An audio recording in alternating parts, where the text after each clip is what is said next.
Okay, greetings, brothers and sisters. So I want to talk a little bit today.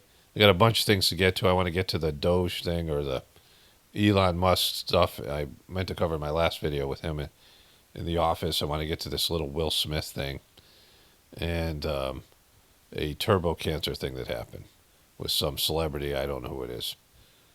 Teddy something. Whatever. We'll show you that in a bit. But with Trump, some of the stuff that's good about Trump that I enjoy is, the metaphor is like when I used to watch boxing, there would be lots of fights where one or both the boxers would hold each other. They would clutch.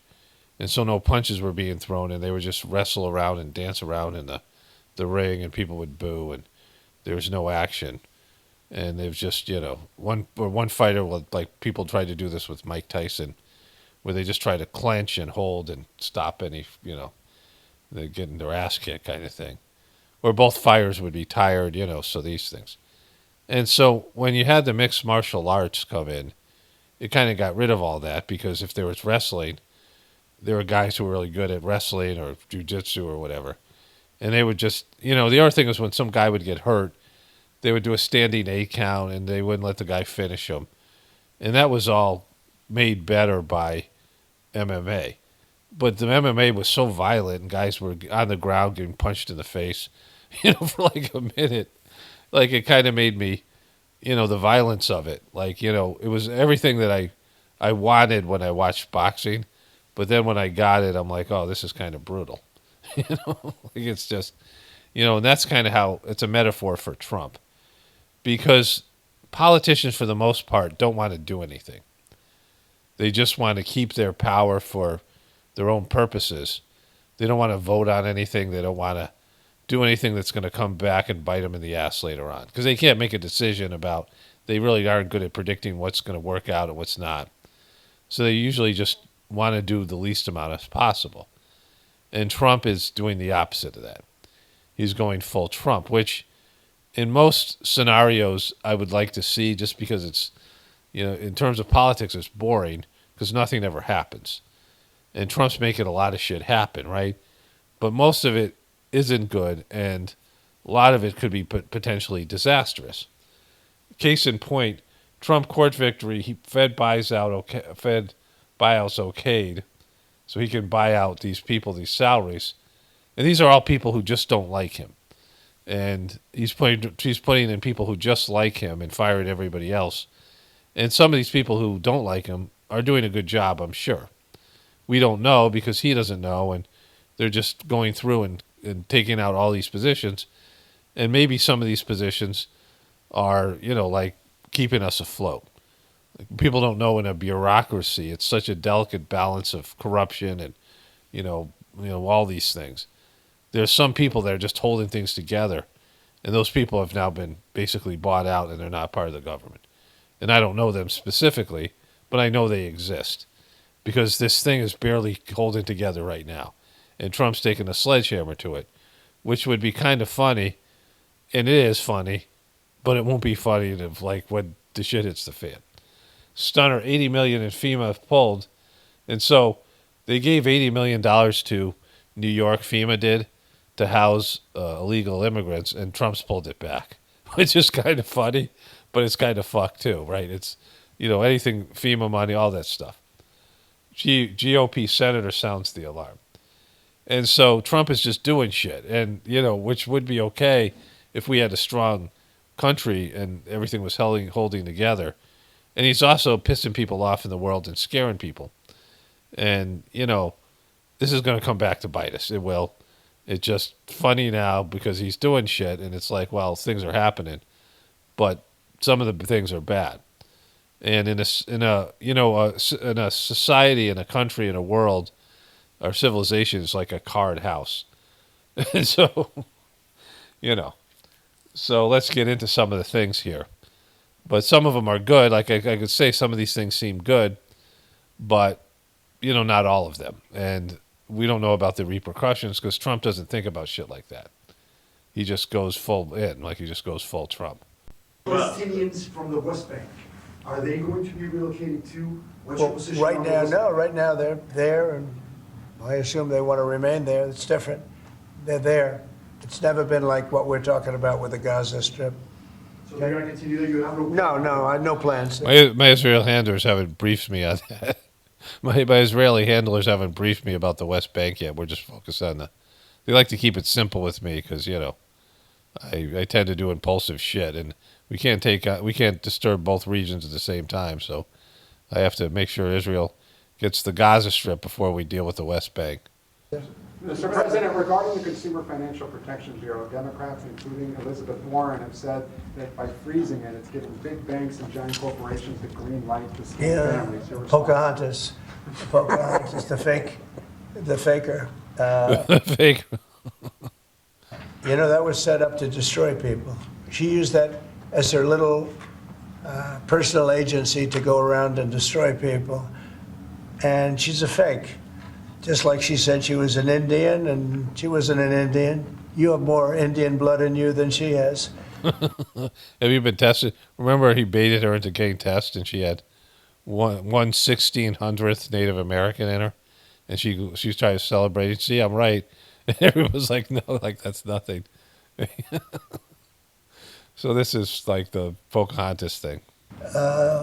She went to college based on the fact that she was an Indian. She got jobs based on the fact that she was an Indian. She's a fake.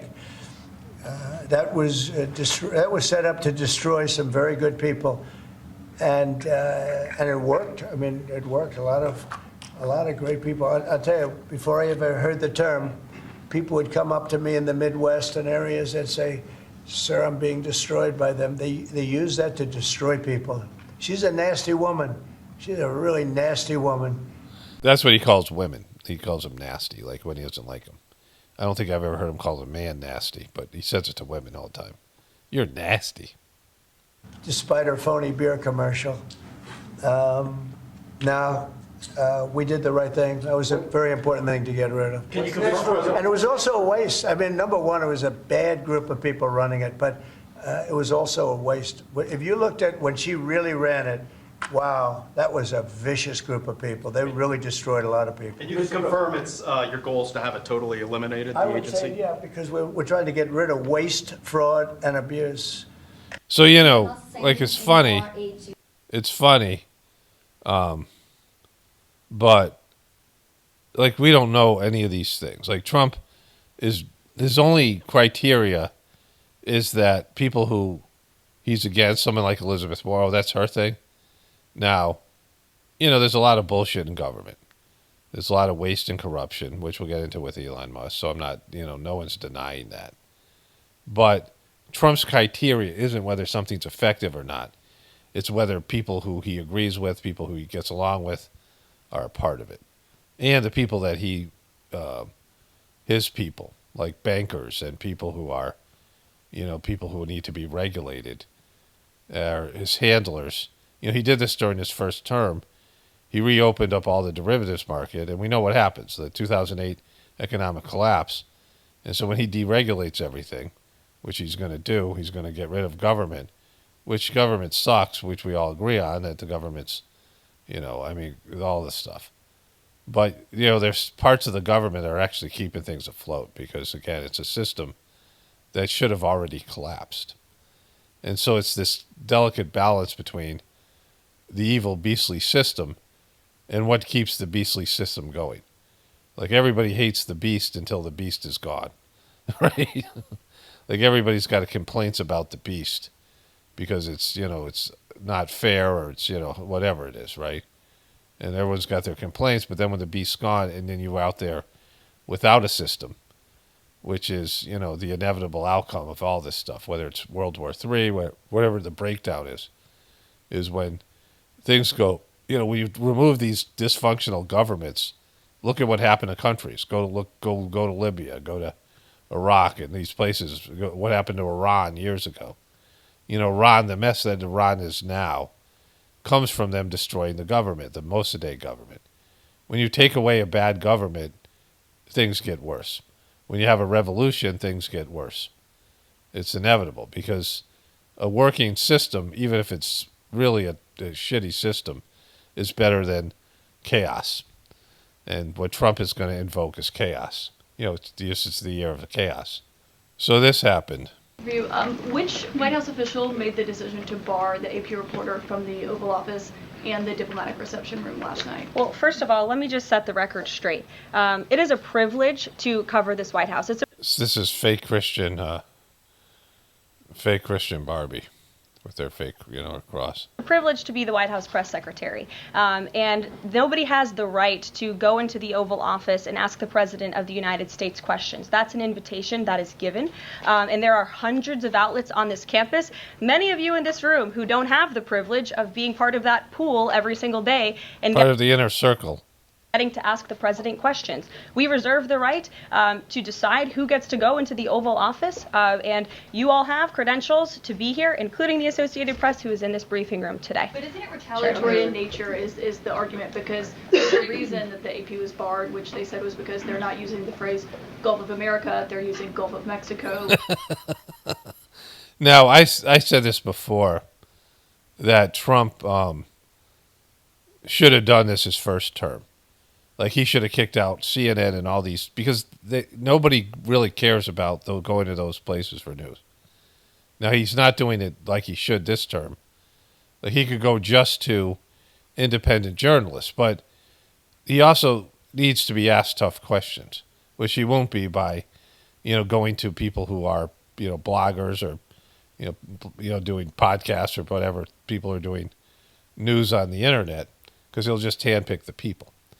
But the AP reporter didn't want to call the Gulf of Mexico the Gulf of America. And so they said, until you change your tune, you're not going to be allowed back in here. Like, this was a conversation they had, which is funny and fucked in the same way. Because, mainstream media sucks. And yet Trump needs, it's supposed to be a check and balance to power. Of course, they weren't, the liberal media wasn't for that for Biden. So it's, so some of this is funny. Since Trump's been president, there has been little to no censorship on YouTube and other social media outlets. It's not the same as it was. Usually it tightens up right now at this time of year, and YouTube starts demonetizing videos and things. But now they're free not to. So that's one positive thing that's affecting me in a positive way, in terms of some of these things being loosened up. But this is kind of ridiculous. It's petty and silly. For Trump he wants to rename the Gulf of Mexico the Gulf of America. It's like stupid shit, right? In line with their standards. And so the question here is this setting a precedent that this White House will retaliate against reporters who don't use the language that you guys believe reporters should use? And how does that align with the First Amendment commitment that you were just talking about? I was very upfront in my briefing on day one that if we feel that there are lies being pushed by outlets in this room, we are going to hold those lies accountable. And it is a fact that the body of water off the coast of Louisiana is called the Gulf of America. And I'm not sure why news outlets don't want to call it that, but that is... Yeah, but him changing that is kind of fucked, right? Gulf of America. Is what it is. The Secretary of Interior has made that the official designation in the geographical identification name server, and Apple has recognized that, Google has recognized that, pretty much every other outlet in this room has recognized that body of water as the Gulf of America, and it's very important to this administration that we get that right, not just for people here. It's just so petty and fucking Trump-esque, the Gulf of America. But let's take a look and see if Google does recognize it. Okay, so I typed in Gulf of Mexico, and it changed it to Gulf of America. I can do that again here, right? This is what happens. And now it's called Gulf of America on Google Maps. So he's done it, but the AP reporter was being a dick to Trump, and not letting him have his little petty thing that he's done here.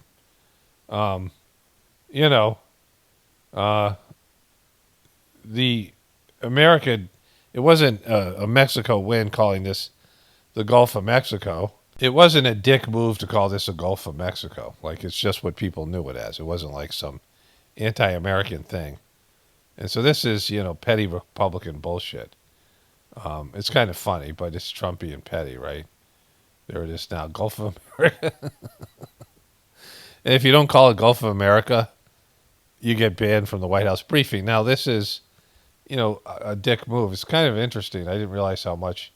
You can see where it's more of a bay, right? Like if you go there, I mean, it's a large body of water. But as opposed to the Atlantic Ocean side, I've been to the Gulf of America now. You can't dead name it. Various times. And it's just, it's very clear water, very nice body of water. It's warmer, and this is where the water heats up. It's, for the, all these things here, all these islands. See, this used to all be land bridge. When there's an ice age, this stuff all emerges as a long land bridge, all these islands. I lived in the Virgin Islands for a while. And so, like, you can see all these islands all these islands that go down the coast of just tiny little, islands that used to be a land. This should be a huge land mass, this whole thing. Anyways, Gulf of America. Like, this is the stuff I'm talking with Trump. And maybe it works out, maybe it doesn't. Like this, there probably won't be any issues with this. But, this is where the Panama Canal is. Any old who. So this is the stupid stuff that I was talking about here. Tonight, Georgia Representative Buddy Carter has introduced a new bill that would authorize President Donald Trump to purchase Greenland and name it Red, White, and Blue Land. The bill would also require the federal government to refer to it as such on official documents and maps. He wants to call Greenland Red, White, and Blue Land. Look at this dumb fucking... You want to call Greenland Red, White, and Blue Land. You want to change it to Red, White, and Blue Land, right? Remember when they called them America fries or whatever it was, when they were French fries, freedom fries? Like, when the French didn't want it back, the whole invasion of those, illegal invasion of those countries. But France didn't have any problem with going after Libya because there was money in it for them.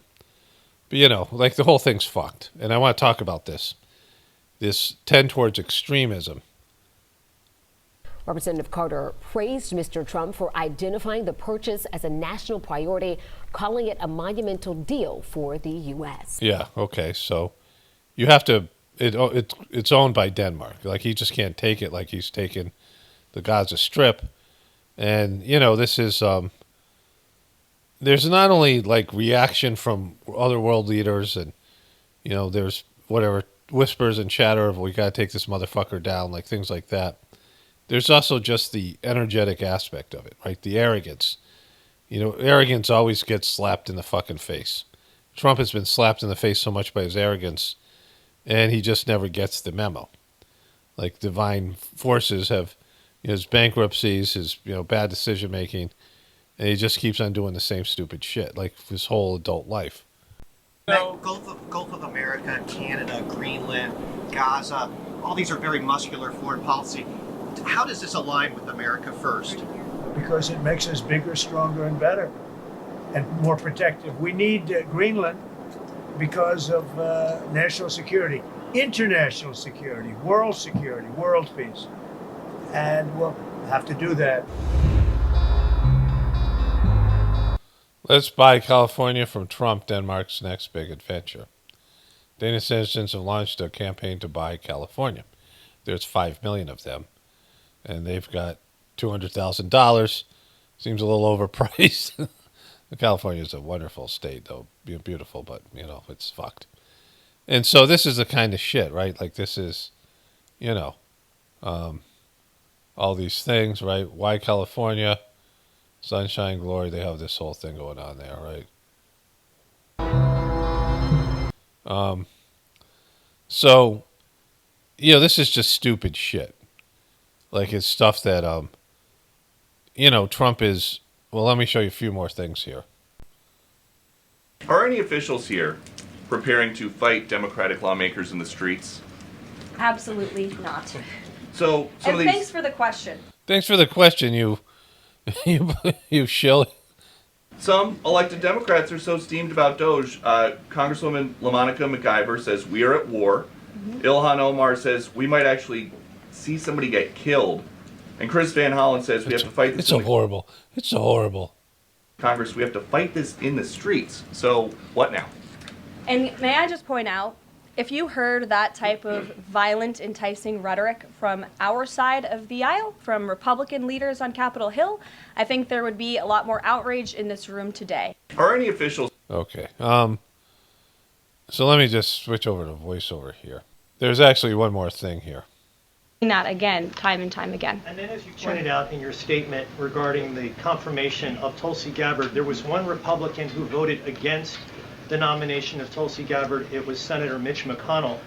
Similarly, how does the administration view Senator McConnell? Can he be a partner in the president's legislative agenda? Are you disappointed that We view him as a shellless turtle.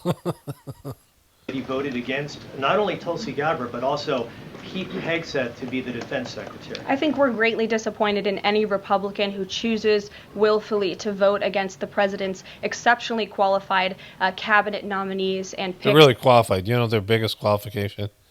They say Trump is great. to lead his America First administration.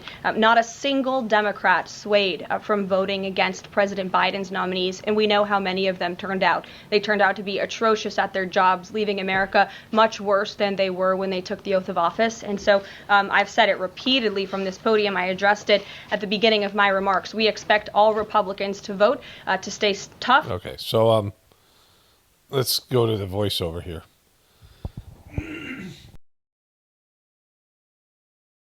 Okay, so I warned liberals about this, not warned, just said this was going to happen. When they went full liberal, like the stuff with the gender agenda, all that stuff, that when the liberals had power, and they went for it. Like they went for it when Trump was still president. And then, of course, when Joe Biden got elected, they kept on pushing this agenda. There's this thing that happened where Christians would try to reprogram their gay kids.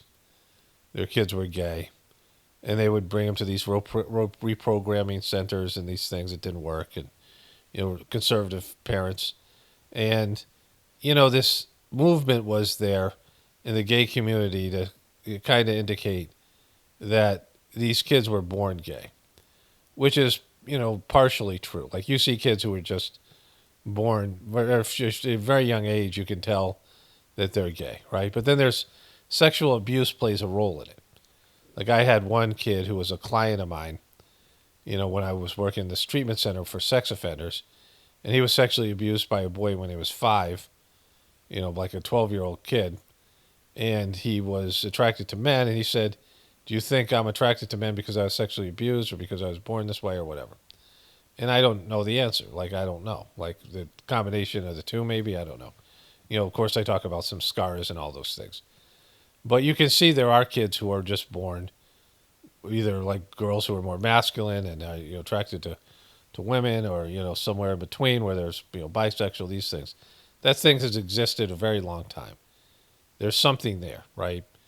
There's something in the human condition that makes that happen, where people are attracted to the same sex, or they have these various, aspects of it. And then there's the socialization aspect of it, right?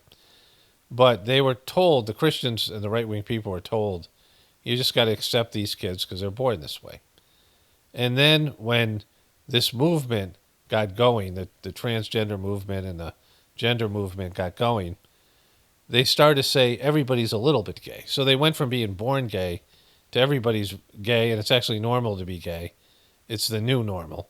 And it's normal to be trans, and the other things are abnormal, or cisgender is just a part of that spectrum, but it's not the the way it's supposed to be. It's not this idea of a reproduction. You need a man and a woman to reproduce. You need a male and a female to reproduce, unless you're amoeba, and that's where sexuality comes from, right? From the Sajmark system, Babaji, the second master of the system, said, "God is not a fool to make two sexes when one would have sufficed." And he was talking about, this was what it asked about celibacy in terms of spiritual people neglecting their sexual, their responsibility to reproduce, right? That there are spiritual people who just don't want to have kids, and they become celibate. And that always has backfired. We saw this with the Catholic Church, of course, where it became a house of pedophiles because of this whole process, unnatural process. And he said, this is, you're supposed to engage in these activities, but do it in a spiritual way. Not the decadent kind of hyper-sexed, over-sexed situation we have now in our modern day society, right? But it's, it's something there because it's pleasurable. You have sexual urges, and sex is pleasurable because you were supposed to reproduce. If it was unpleasant, there'd be no fucking people, right? If it was something you didn't want to do, if you didn't have a strong sexual drive and sex wasn't pleasurable, there would be no people or no animals. Like there's, it's in the animal community. There's overwhelming sexual urges that create, not even, it changes behaviors. Like we see coyotes, they come out during the day and they act more aggressively. They take more risks during the mating season because they just, the sexual drive is a very powerful drive. And because of that, it can be manipulated. And, we've seen all the advertising about sex and all these things, right? But in this movement, this liberal movement, they went from saying, okay, these people are born this way to, oh, you're a little bit gay too. And, you're trying to get these right-wing people to accept you as being something that's, that's not like an aberration. They're born this way and there's nothing they can do about it. Which, I partially agree with it, like I say. And then you do a bait and switch and say, no, everybody's a little bit gay, and we're going to have transgender, we're going to have drag queens come into the library and read to your kids, and we're going to, force the pronouns thing on you. And I was like, there's going to be backlash, and it's going to be way worse. When this turns around, which it will, you're going to be way worse off than before. Because you've gone for a power grab. You went too liberal. You went too Hollywood. You went too the morality in these things, and people weren't with you. Like this is what happened with the liberal movement, and not just about this, but I'm giving this as an example. That when you go too extreme, and you're doing a victory dance, and you're rubbing in people's faces, they're getting pissed off at you. Like when you win in a sporting event, you want to like have some class and some restraint. But if you dance too much, and you celebrate too much, and you piss everybody off, like you're provoking them to work even harder to come back and defeat you. And when things go to extremes, this always happens. It's happening now with Trump, right? And so there is a backlash to the liberal agenda, but now Trump's creating a backlash to this conservative bullshit. And the stuff that he's doing in Gaza, and the stuff he's doing in Greenland, and the fucking renaming of Gulf of Mexico and all this shit that he's pushing, a lot of it's just really stupid. The R word, like it's just like inbred shit. It's just like really stupid right-wing shit. And, you're just provoking the other side. And when things go south for Trump, which they will, the left's going to come back even stronger because everything's going to swing now from extremes. And when the Trump stuff implodes, which it inevitably has to because the system is fucked already, despite Trump and what he's doing isn't helping, there's going to be a liberal swing back in that direction. It's going to go back and forth from now on. Like, people are going to be like, all right, that didn't work. Let's go back to the other way. And people have no restraint anymore. And there's so much, volatility there. And neither one wants to admit that both sides are fucked. Both sides are controlled. Both sides are leading America in the wrong direction. They want to believe that their side is right and the other side's wrong, and they won't take any information to the contrary, and they won't accept that they have to change themselves. And so this is why we're doomed. Like nobody's going to wake up and smell the coffee or the roses. One of the fucking two. And so I forget. Is it roses or coffee or both? They're both things that I don't know. Because people just don't want to change themselves. They just want to see that the opposition is wrong and they have the power now. And now we have the power. There should be some grace, right? There should be some, meeting in the middle. But Trump has gone full Trump, and he's pushing this right-wing bullshit. Much of it he doesn't even believe in because he's, like so pissed off about what happened to him and when he was like all the stuff, the election and the indictments and all the stuff that happened with him.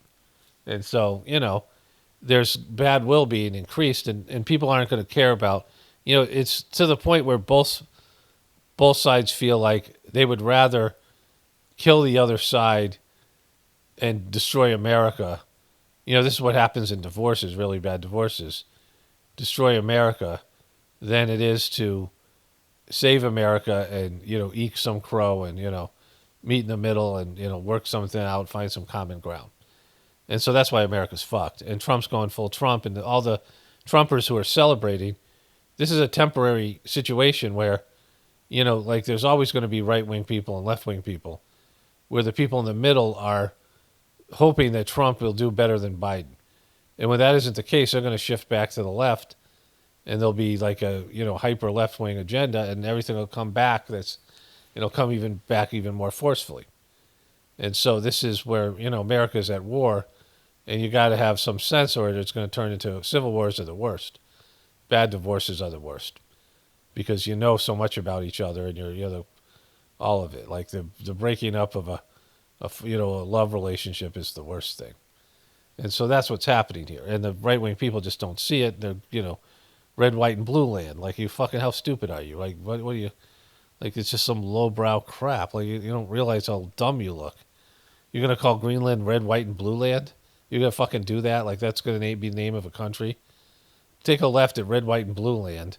This giant, massive fucking iceberg up there is now called red, white, and blue land? What do you fucking, like, And so all of this stuff, right? And the right-wing stuff is just as stupid, just as bad as the left-wing stuff. And the religion is bullshit. Like it's a the Old Testament's a piece of shit book. I mean, it's demonic, it's blasphemous, it's full of just really bad shit in it. And the New Testament's just okay. And, so it's not that great of a religion. It's the capacity, the highest level of spiritual achievement in that movement is very low, and most of it's materiality at this point and corrupt. And so the right wing and the Christian aspect of it is, it's fucked. Just as fucked as that liberal stuff was, the liberal agenda. They're both extreme, and they're both weird, and they're both wrong. And pushing these things is just a disaster. And it's just this is what's going to happen. Like, until it ends, it's just going to go back and forth with these things. And so, Trump is not somebody with any grace, with any sense of humility, any sense of, let's not, like, he's just going to go for everything. He pushes his chips in the middle of the table all the time and loses, and then he expects other people to bail him out. And that's what's happened, like his whole life. His dad, and then various institutions, NBC, when they gave him The Apprentice. I mean, so many times that he's gone bankrupt, he's fucked things up, and he's had failures, and then he doesn't pay his bills, and he screws people over, and he flim-flams more people into giving him more money, which he then abuses and fucks up and makes bad decisions and loses it, and then he expects other people to bail him out. And so that's been Trump's life. You can see it now. He makes bad decisions and takes no responsibility, always blames other people for his mistakes, and it's all rigged against him when he's had like a silver spoon in his mouth, golden spoon in his mouth since he's a kid, and he doesn't really, little Lord Fauntleroy, and he doesn't get that he's just a piece of shit failure that's really good at convincing people he's not, right? And so this is, the end is nigh. All right, let's move on to let's go to the Will Smith thing here first. So William J. Smith has decided to try to redo his rap career. And he famously didn't take the role of Neo in The Matrix. And, he's talking about regretting this here. And they're trying to make this funny. But there's a moment here in the beginning which I want to just show you, because it's Will Smith. He sucks at rapping, and this thing sucks because he sucks. But like, which we all know. But there's a moment where he's talking to this guy Big Sean, and Big Sean's offering him the red pill and the blue pill.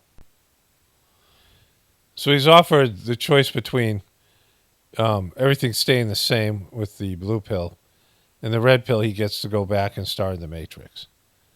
And so this is Will Smith's. I can't show the clip because Will Smith and this group copyrights everything, but he takes both pills. He takes the blue pill and the red pill because that's what Will Smith does. He takes both pills. That's classic Will Smith. Taking both pills. His marriage is a joke now. They're not living together. He has had relationship with men, according to his manager, and like Hollywood and everybody else has known this for years. His wife has had multiple affairs with his son's friend and apparently with women, and she hates him, and like his life's a joke, and they kind of reference the Chris Rock thing here. Like they said he had two regrets, and one of them was the Matrix, and the other one was, Chris Rock. They hint at it. But he takes both pills. Like, leave it to Will Smith, the guy who said that 2 plus 2 isn't going to equal 4. 2 plus 2 is going to be whatever he wants it to be. It's classic Will Smith. You're in a universe and 2 plus 2 equals 4. 2 plus 2 only equals 4 if you accept that 2 plus 2 equals 4. 2 plus 2 is going to be what I want it to be. Okay, so here it is. Teddy Mellencamp reveals doctors found multiple tumors on her brain that have been growing at least for 6 months, which of course sounds a lot like turbo cancer, which of course, I used to cover quite a bit on my other channel, and nobody cares about it anymore. I mean, think about that, right? Now when it's getting bad, and it's there's still these things are showing up. I'm a part of that died suddenly group on Instagram and Facebook, and every day there's more postings, but everyone's moved on. Okay, so one Chiefs fan at the Super Bowl made sure that the Chiefs lost by doing a voodoo doll on Patrick Mahomes. And, poking it with a pin. I mean, Jesus Christ, look at this crazy fuck. I mean, let's say voodoo worked, which I'm sure on some level it does. Like, there's probably something to everything, right? Whatever that is. And she's sticking a quarterback, Patrick Mahomes, with a pin so her football team will win. I mean, I'm sure she's no voodoo expert because she's from Philadelphia, not Louisiana or wherever they do the voodoo shit. But, that's pretty fucked up to do. Like, let's say it did work. It looks a little bit racist. Like, that doesn't look like Patrick Mahomes there. He's light-skinned. I mean, it's just, pretty fucked. The richest 1% of people now own nearly 45% of all wealth, while 44% of humanity are living below the World Bank poverty line of $6.45 per oxum. I could go look this up, but we know that this is probably fairly accurate, even if it's not. It's just a meme, but whatever. And this is going to get worse with Trump. Like, Trump is going to reward rich people. Like, that's what Trump does. Trump is going to reward people like himself, and Trump's going to like policies, consciously or unconsciously, that are going to benefit the rich. Like, things that bothered him when he was as a rich person has been his agenda. Things that he's pushed are always things, real estate development, and I mean, just his fucking kingly attitude of I'm going to buy Greenland, and now we own the Gaza Strip because American authority. We're just the world authority. We're just going to do this stuff, and we're going to bully everybody, and then talk shit about bullies. Like I showed you in my last video. I mean, it's like pretty fucked up.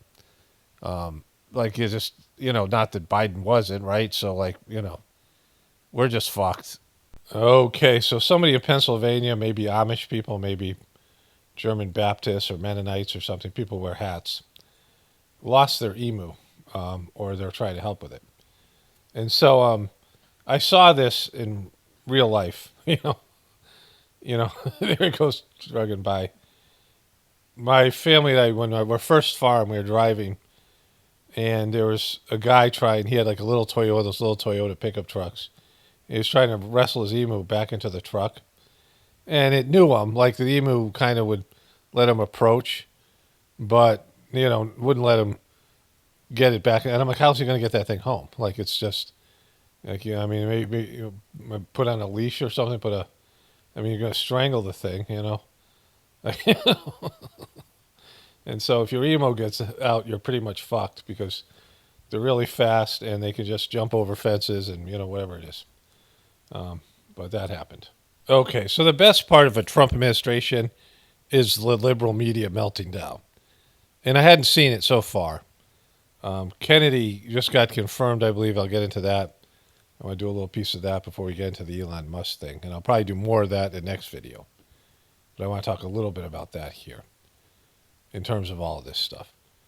But here's Brian Stelter. And he somehow made it back to CNN after getting fired for sucking.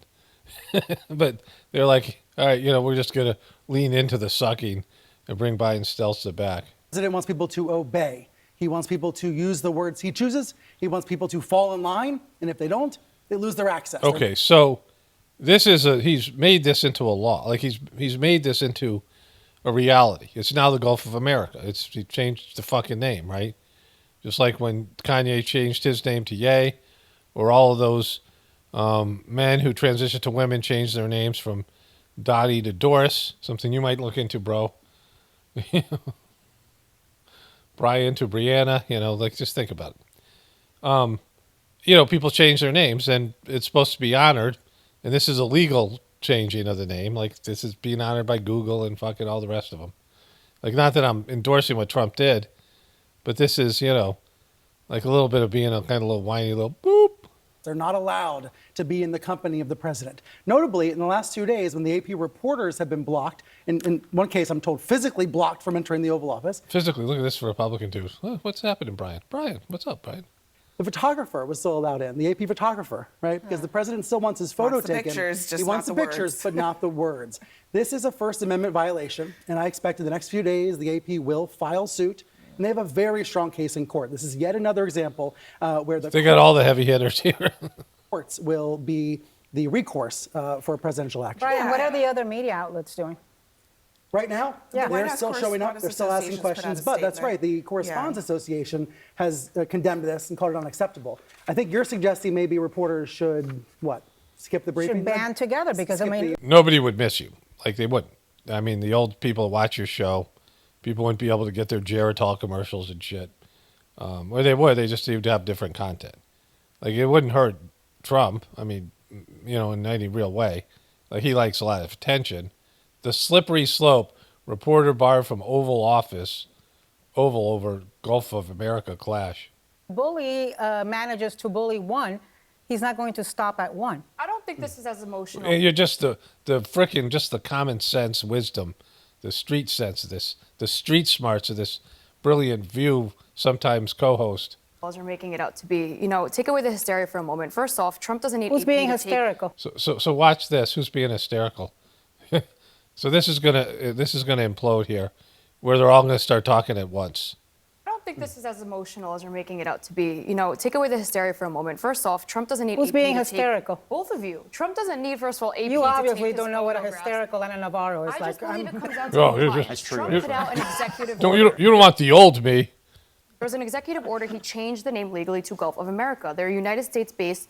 I know they're international as well, but right now they're covering U.S. politics. So if he makes an executive order, they should respect that. And if they don't, being there is not a right, it's a privilege. So I'm going to add in here, though, that this has been called the Gulf of Mexico for 400 years, and every other nation calls it the Gulf of Mexico. So just because Trump claims that we need to... States. Okay, but doesn't this feel like a really weird, wokeism thing on the right? Like, it feels like the right's version of, Latinx or, birthing person. It just feels like a really weird hill to die on. Nobody, by the way, just to be clear, nobody had to comply with any of that. Yeah, if the Biden administration did that, and if they did, I would be up in arms.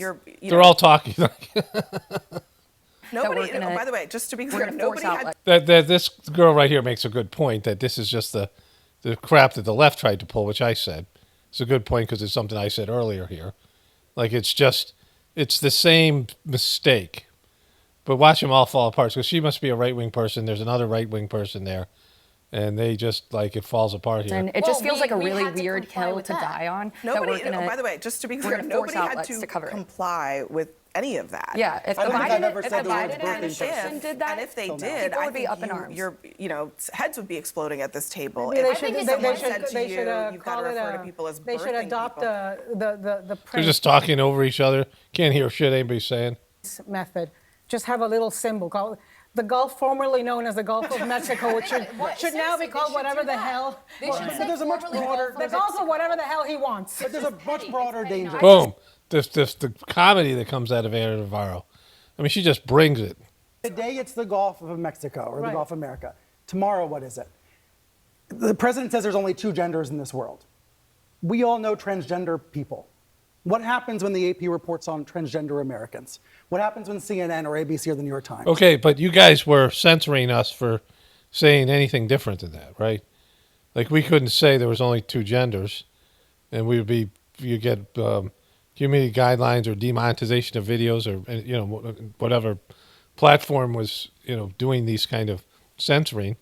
There was a push, and it just became a thing where you would go to fill out a form, and it would say male, female, or other. This is the reason why you have Trump in the White House. Like, you didn't learn your lesson. Because you did this same shit, and now it's being done to you, and you're whining like a little bunch of boops. And falling apart. And not that what Trump is doing is good, because it's going to come back around. The Republicans and Trump are walking back, and they're walking into the same thing that these guys are getting. It's just, there's a lack of moderation. You have to be moderate. And both sides are fucked. You're both fucked in the head.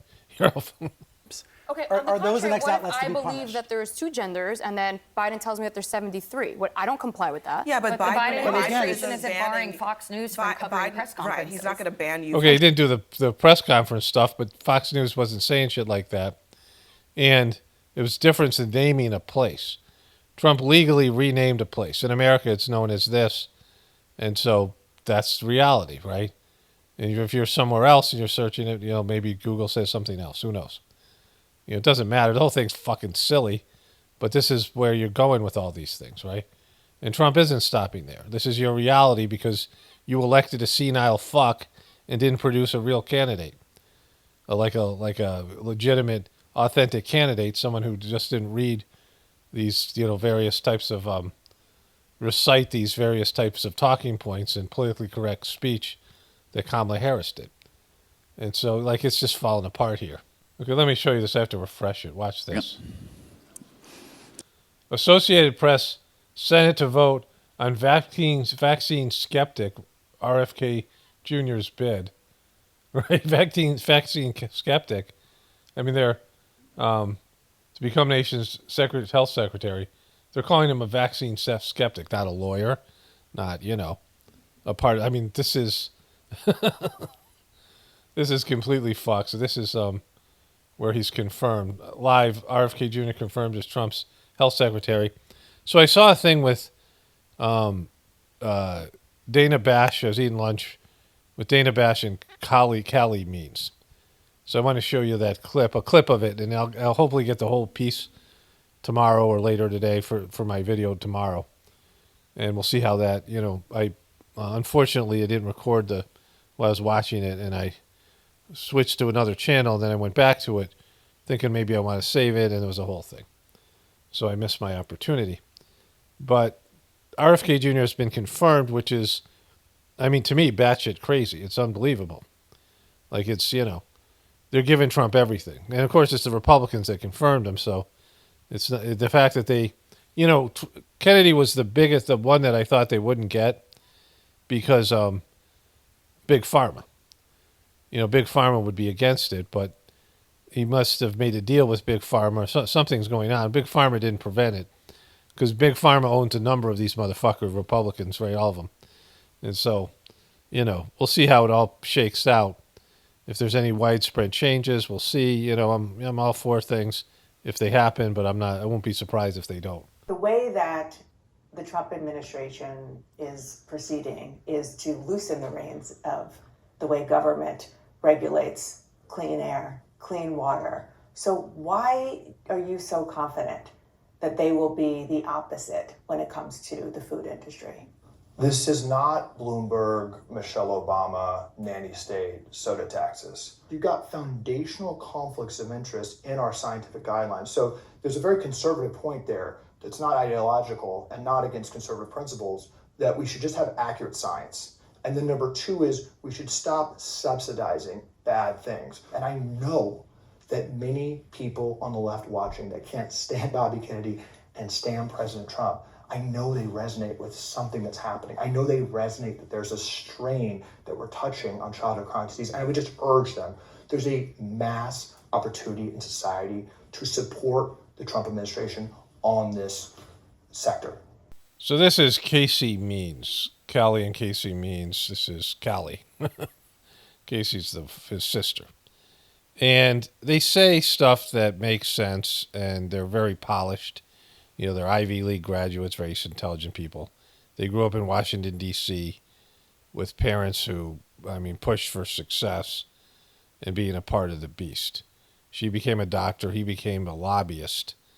And he pushed for some shitty stuff. Like he pushed through some deceptive things for the food industry and the drug industry. And he was a big part of the problem, right? Evil shit, like the stuff that he talks about doing.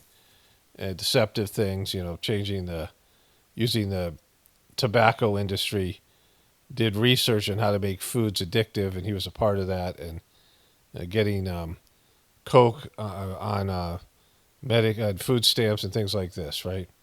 The things he worked for these companies that did all that shit, that caused a lot of these problems, and, he had some kind of sort of come to Jesus moment.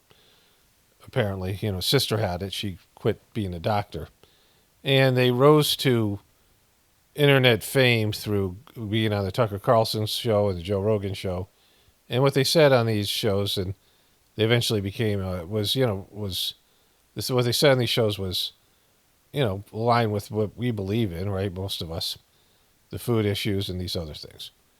And, anybody who skyrockets to this sort of position where all of a sudden this guy's in discussion with RFK Jr.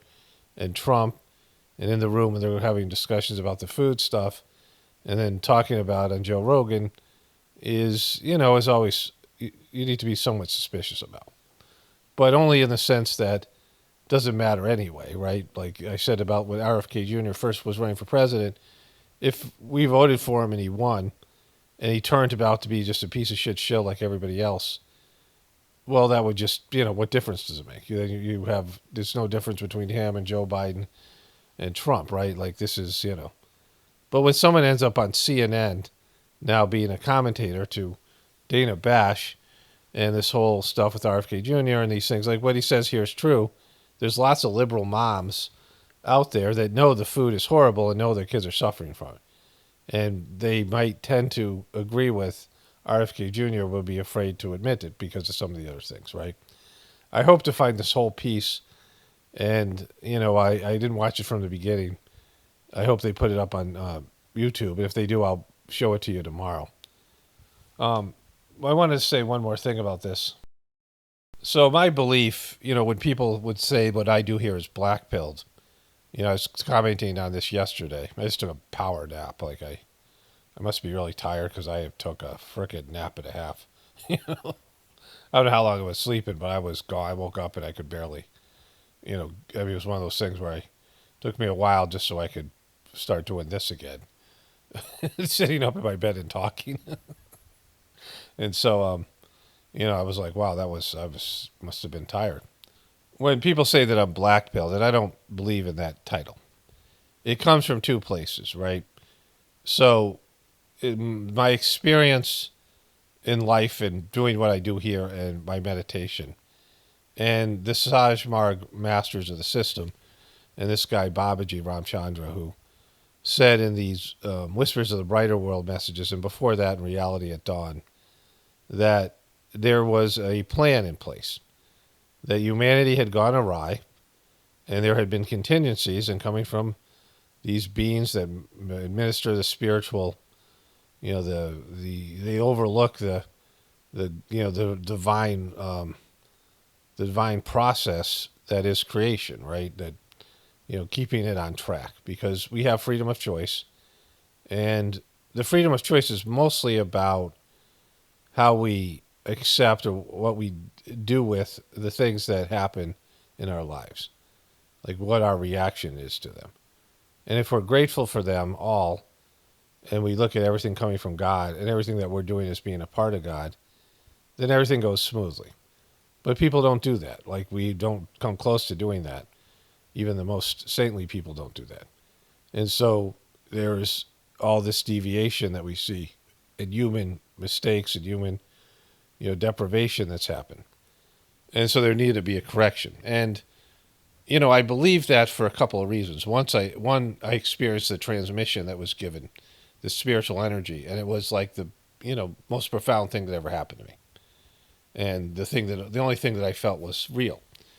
And, from my experience, I realized that this life was illusionary, my life. I mean, again, this was a profound experience where now it's just a memory. But my initial sittings, I had this profound, revelation that everything on this planet that we think is so important is just a joke. Like it's, I didn't think about it as a video game, but, now, of course, it's more obviously that.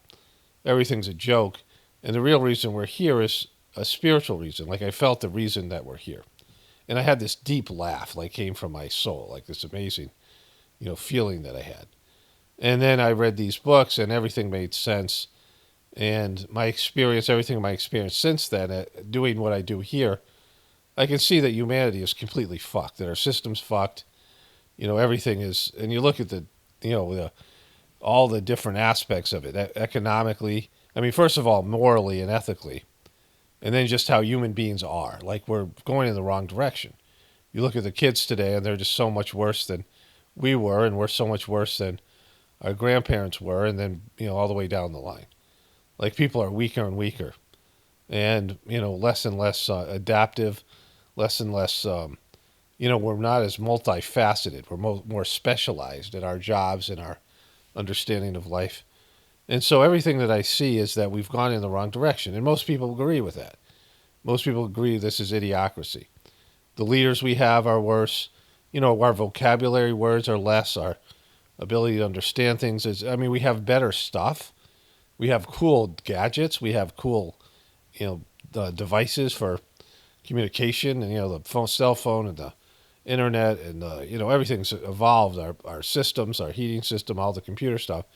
But it's made us weaker and less, less functioning, less durable, less, we're just, more pussies, whatever, we're just lamer and weaker and all these things. And it's, it's headed into every direction of our lives in terms of the family, in terms of our relationships, all these things. And then all the other aspects of that, the economy, the food system, and all these things that are out there. And we're going in the wrong direction. I think, everyone sees that. Like everybody sees it, but doesn't think about it. Like, we'll turn it around. But when your species is being degraded, your species is being weakened and less than it was, and more and more unnatural. Like we're not natural human beings anymore. And we're stupider and certainly disconnected from God and our family unit, our social system. I always say this, cows live in herds, fish live in schools, lions live in prides, people live in families. And the family unit has been decimated. So we don't even live in natural units anymore. And then now these kind of Agenda 21 type of isolated, our lives in terms of these kids having cyber lives and real lives, like in the real world stuff. And so like there's no like quick fix for any of these things, right? There's no way to make those choices in that evolution of our, I don't want to call it evolution, but that so-called progress that we now have as our real lives and our kids' real lives. This is what's happening here on planet Earth for them. There's no way of making that okay. There's no pill. I showed you that Super Bowl ad that showed how everyone's obese and their solution and the system is rigged against them. And the system is rigged against them getting some knockoff of Ozempic or some Ozempic, and they had some cheap stuff, this dick pill company, right, that advertised on Facebook for, I guess, older people, because I see these ads all the time for Hims, and now they're pushing some sort of generic, they push generic Viagra or some shit like that, and now they're pushing generic Ozempic. And the whole, fact that they're pushing generic Viagra, and I showed you those other ads that they're playing, the Blue Chew, which is some form of that. Like there's something wrong that men can't achieve erections anymore, without pills in young men, right? Like there's no red flag. Like this is how you reproduce, and you can't perform your functions without some kind of, pill that's really for your heart. The Viagra was originally a heart medication. So the heart's so fucked up, the human heart, and not just physically, but etherically, and incapable of love and emotions and things and relating to people. And it's just, whatever has gone on that's fucked people over. And we all see that it's happening. So this Sajmark teaching said that this system had to come down, which makes total sense because there's no fixing it. There's no making it good or whole or, balancing it out, like balancing the good things that we're supposed to be doing with all the weird shit that, all the unnatural shit that we're now addicted to. So, and it's getting, like I said, getting worse with each generation. So it has to go. The system has to go because we can't deal with it. We've created something that is, it's like an anchor dragging us to the bottom of the ocean, and we gotta be cut free from it. And the system's going to go down in a hell of, rockets and explosions and, calamities and floods and fires and all this shit. And it's going to be a tumultuous time, a difficult time. And at the other end of it, we are going to evolve spiritually. Like there's some, movement afoot that we're not aware of. And I'm aware of it because of Sajmark meditation, but most people, don't understand it or think about it that way, a spiritual evolution. Of course, that's the natural progression because you think about the best people who ever lived, the most evolved were saints, were higher developed souls. They reached a higher level of consciousness. And we have that potential, and we're, either going to do that or we're not. And so for me, that makes total sense. The sources I trust the most, my own experience, and the masters of the Sajmark system, because of the experiences I've had with the transmission, the cleaning, and my own spiritual evolution, are there in this essence, right? In this, whatever this might be. And so I believe in that, right? I'll include this also in the Journey series. But I believe in this, this is what's going to happen. And so in that, I don't believe that there's any fix for the society, and there's no savior, there's no person, or there's nothing that's going to save something that's, that's demonic, right? We all kind of know the system's demonic in various ways, but we want to say, you can get rid of the deep state because people have wishful thinking. Because in this demonic system, everybody has addictions and dependence on it. And so people are going to rationalize and make up shit. So this isn't to me being black-pilled, it's just being realistic. But the hopium comes from the fact that I've evolved spiritually in the limited time that I've done, 30 years of doing this meditation, and know that, over some series of lifetimes, the evolution would be even more profound. Just for me personally, never mind everybody else who could do the same thing. And that would change dramatically everything. We would just, be balanced out and be the people that we're supposed to be. And so that's, not at all to me black belt. It's being hopeful. It's knowing that there's a better tomorrow out there for humanity, potentially. And we just have to accept it. And, we might be forced to. Like in a situation where it's right now, no one's going to accept it.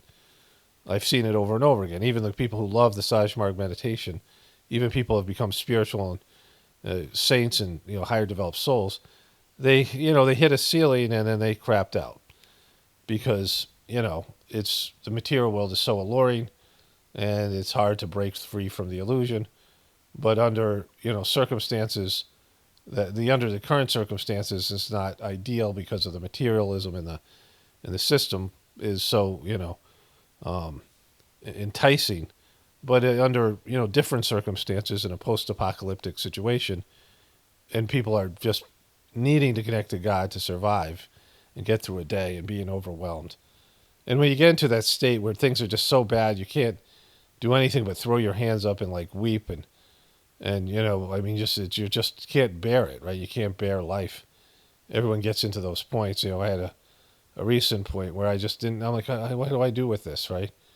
I had some, family revelations that, like, I'm like, God, I can't take it. Like, it just, and I went through this thing, and it had, spiritual evolutionary benefits for me, but, it's just like Jesus take the wheel type of thing. This attitude. I do it with divine master that we're cultivating within, but it's the same thing, the same principle, where life becomes so overwhelming that you just need God to step in. And that's about to happen to everybody, like in its necessity. So that's the solution. That's what's going to happen here for me. And it doesn't matter whether you believe it or not. And so in that, whatever happens with the system as it goes down, I find humor in it. I have just something about when things collapse. I find it funny. And all these other things, all these pieces being moved around. And so to me, it's like playing with house money. If something happens that's, beneficial or, whatever. But none of these things, these fixes that Trump proposes, is about fixing human beings. Nobody ever proposes something where you can, and I'm not talking about, genetically manipulating somebody with, hormones or, these things, these operations that people get into. I mean, I don't think about anything like that. I mean, making you better as a person on the inside, like how to do that, because they don't know, because they're horrible people. Trump's a horrible person. All the people around him, all these people, Bobby Kennedy, and all the people, Biden, and all the, Rothschild family, the Rockefellers, and these rich families, the royal family. I mean, they're just horrible people, and they are materially addicted, and they have very, very little spiritual connection, if any. So. Oftentimes it's demonic. So they don't have a solution to help people become better because they don't know how to do that for themselves. How to change and be, a new person, an evolutionary. Like, how do we evolve from what we are now? Because what we are now sucks. Like, it's pretty well documented, and, you see it over and over again. And so any of these things that are done here, this guy, Keith Cali Means, or any of these people that come in, sure, if it works out, I'm not going to... if things go better, if Trump does well and he fixes the system, yeah, that's great, but you're still not going to fix the major problem, which is people. And, buying Greenland and, bringing so-called peace to the Gaza Strip, none of these things can happen. There's no world peace without inner peace. People are still going to murder each other. People are still going to steal from each other. People are still going to hate other people. This is always going to be this. And so, I got all this from my experience as a meditator, as a spiritual person, as a person working in treatment centers with kids who were sexually reactive and sex offenders, little sex offenders, and the system that was exploiting these people to make money and not really solving the problem. And there's so many of them. There's so many kids who are just so messed up, either by physical abuse or sexual abuse or emotional abuse, or by society and their parents failing. And, there's so many people out there that are in institutions you don't even know about. Kids who get pulled out of school because they can't behave, and they end up in these institutions, and they never get out. They graduate from one institution, they get out for a little bit, they commit crimes, they go to prison, or they're in a mental institution for the rest of their lives, and they can't function. There's lots of people who just can't function, in general. They can't be a part of society, and, they can't hold a job, they can't be in relationships, they're too fucked up psychologically. There's more and more of them. They're on medications that are just suppressing their tendencies and whatever it might be, right? And so, people are just really messed up, and there's no solution for that. The pharmaceutical companies with their fucking medications and shit, that doesn't solve anything, right? Just like with the medical community. And so we know all the problems that are there. And until somebody proposes a solution that deals with the real problem, is that people suck, and that we can only fix ourselves. Each person can only fix themselves, and each person has to choose that. And we also have to have a system to do that. And it's what we are in the inside, what our characters are, whether we're, how honest we are, how we, what kind of a empathy we have for other people and the environment. And, that's why when I talk about these people, I'm talking about what they are in the inside. Whether it's Alec Baldwin or Trump or Biden or,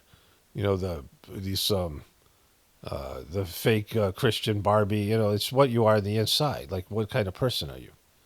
That you participate you're succeeding in this participation of a system, in denial of who you are as a person and what the system represents, and pretending that everything's okay. And with the information passing across your desk every day, that you're not okay and the system's not okay, right? that we can't keep on going on like this, that we need to change. And almost nobody gets that. And people get pissed off at me when I say things about that because they themselves don't want to look at themselves and realize that you have to change. The things that you have to change are things you don't want to change, things that you don't want to. So this is my perception of the whole thing. And so when I cover it, that's where it comes from. If I'm wrong, I don't know how I could be wrong. Like, I don't know how that could be wrong, that people have to change. Like, it's not the global warming or the fake global warming or getting rid of Bill Gates or getting rid of the pharmaceutical drugs or getting rid of the poisons in the food. And all the things that people can, there's a problem and let's fix the problem, sure. But you're never addressing the real problem is why do people suck so bad? Why are people liars? Why are people deceivers? Why are people, like, how many really good people do you know? And even those good people aren't enough, right? Like, this system itself of enjoying your life and, working a job and, this slave job and going out in the weekends and watching football, like, that isn't enough. Like, that isn't, that I knew this when I was a young person. It wasn't enough for me then. There had to be something more. And that was a connection to the soul and a progress where you're evolving spiritually and you're evolving into a higher level, a better version of yourself, which totally exists for human beings. Because there's been saints and spiritual people who have reached that level. And not to worship someone like Jesus, who was only on the first step. He was only on the first rung of spiritual evolution. He only took one step above everybody else, and he's worshipped like a god, like he's considered a god. And he's not even, and that one step is a huge difference between him and the normal people. But he's not, he's not even close to where he could be. In terms of that life. And so, like, that's, something for people to think about. That there's so much more for him to go. And there's so much for everyone else to go to where he was, right? And people aren't willing to go there. They just want to worship somebody and be promised some bullshit, heavenly experience, right? Like you're going to die and go somewhere good. Well, why would you go somewhere good when you've been a piece of shit your whole life? Because you've accepted somebody as your savior or something? You have to achieve pretty much everything else in life. Achievement takes work and hard, effort and all these things. And on your spiritual plane, you have to do almost absolutely nothing. Of course, it's silly. Like, you bought into it because you've been told your whole life this is the way it is. Makes it easy on you, but it's, Jesus himself didn't reach the goal, so he can't bring you to the goal if he didn't reach it himself. So in the Sajmark system, there's two goals that human beings have to achieve spiritually. The first one's called mukti in Sanskrit, which means liberation. And it's something that's easily achieved, fairly easily achieved, but almost no one does it. And that's where you no longer are bound to planet Earth. You no longer have to reincarnate into planet Earth. You've graduated to your life of your soul. Whatever lessons and experience you were supposed to have here on planet Earth, you've now graduated and you're free from that. And that's a fairly easy goal to achieve. And like I said, a handful of human beings have reached that level where they're free from the cycle of birth and death. It's like hundreds, if, thousands, if, not hundreds, right? I don't know all the people. I don't know all the souls, but it's something that's supposed to be fairly easy to achieve. And everybody who doesn't achieve that has failed. Like, this is like a video game. You haven't reached the first level of success. So you've failed. Your life is a failure if you don't do that. No matter what you've achieved as a person, you have statues, you're a great person, whatever things that you have. People ever know your name, you're famous, you're really wealthy, you're a king, you're an emperor. You went to the fucking moon or allegedly went there, whatever. Accomplishments you have, none of those things mean shit. It's whether you reach this spiritual goal. And the second goal is called Laya Vasta, or emergence in God. And that's where you merge back into the source. And that's a much harder thing to achieve, and only like a handful of people, even less, have achieved that. And, it's a very rare thing, but it's been achieved. So people have these abilities. And everything else is a failed life. You might have made progress in the right direction, but, you didn't achieve these bare minimum goals. The bare minimum first goal and the ultimate goal, the last goal. And so this is where all of my stuff comes from, my understanding of what's going on in the world. And the fact that nobody is really aware of these things and thinks about them and thinks achievement, their life's achievement, what do you think people think their life achievement is, right? Being rich, being happy, being famous, having a great family, and living long, healthy lives, and enjoying the things that they enjoy, and doing the things, and having whatever it is, positive relationships or whatever people put down. If you had people list their bucket list or their goals and things like this, and nothing to do with their souls and progress, and people would say going to heaven would be some bullshit thing that they think you can achieve based on the lies of their religion, whatever religion it is, some afterlife, some imaginary afterlife, but they're doing nothing to achieve that, doing nothing to work on the spiritual field, because the achievement of your spiritual life is what happens inside of you. And people just don't do shit about that. And so when I look at all the things that Trump's doing, or any of the things that Biden did, or where's the things going on in the world, it's just people spinning their wheels and toiling. And there might be some problems that get solved, but it creates more problems.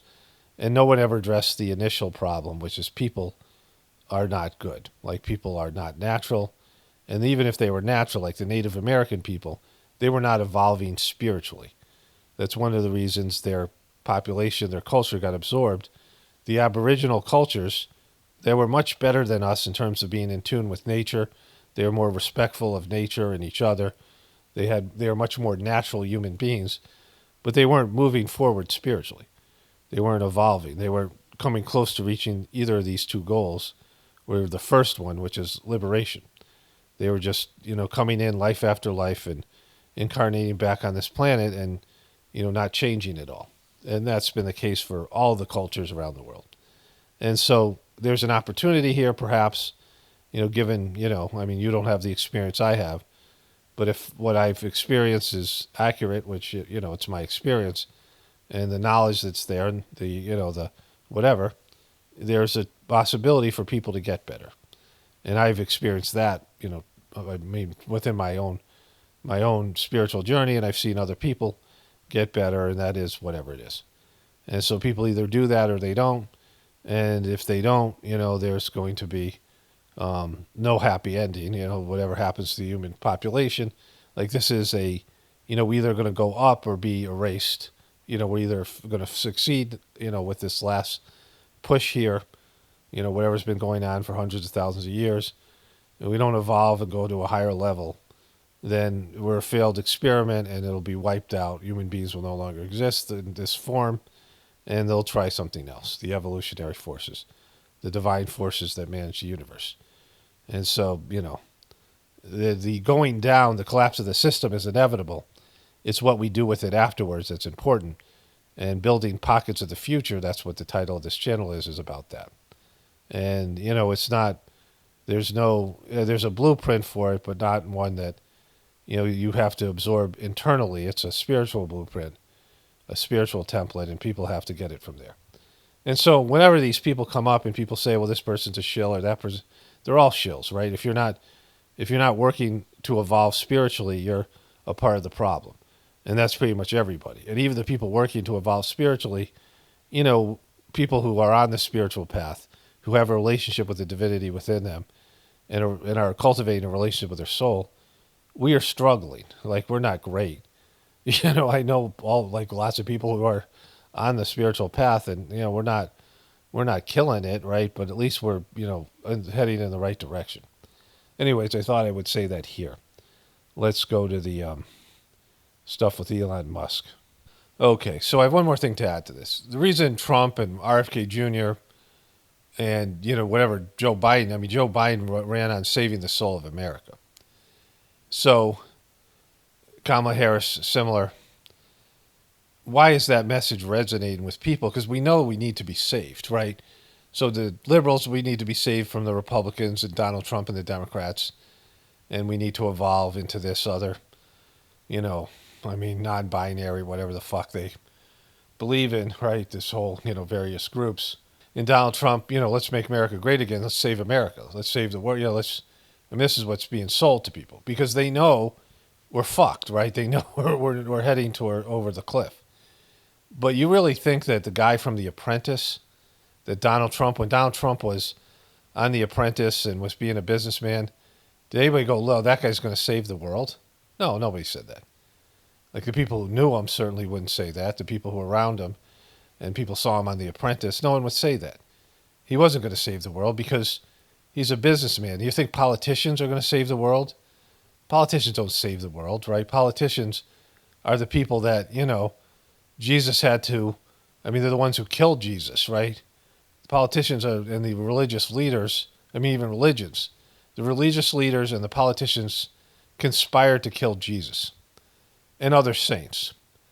And so they're the opposite of the people who change the world or save the world. They keep the status quo. Trump is a person who keeps the status quo. Rich men, businessmen, people who are, lifelong politicians, people in the media, people in corporations, these types of people, they keep the status quo. They keep the situation because they have a lot of money and they're controlling things. They want to control that, right? That's why I call them the controllers.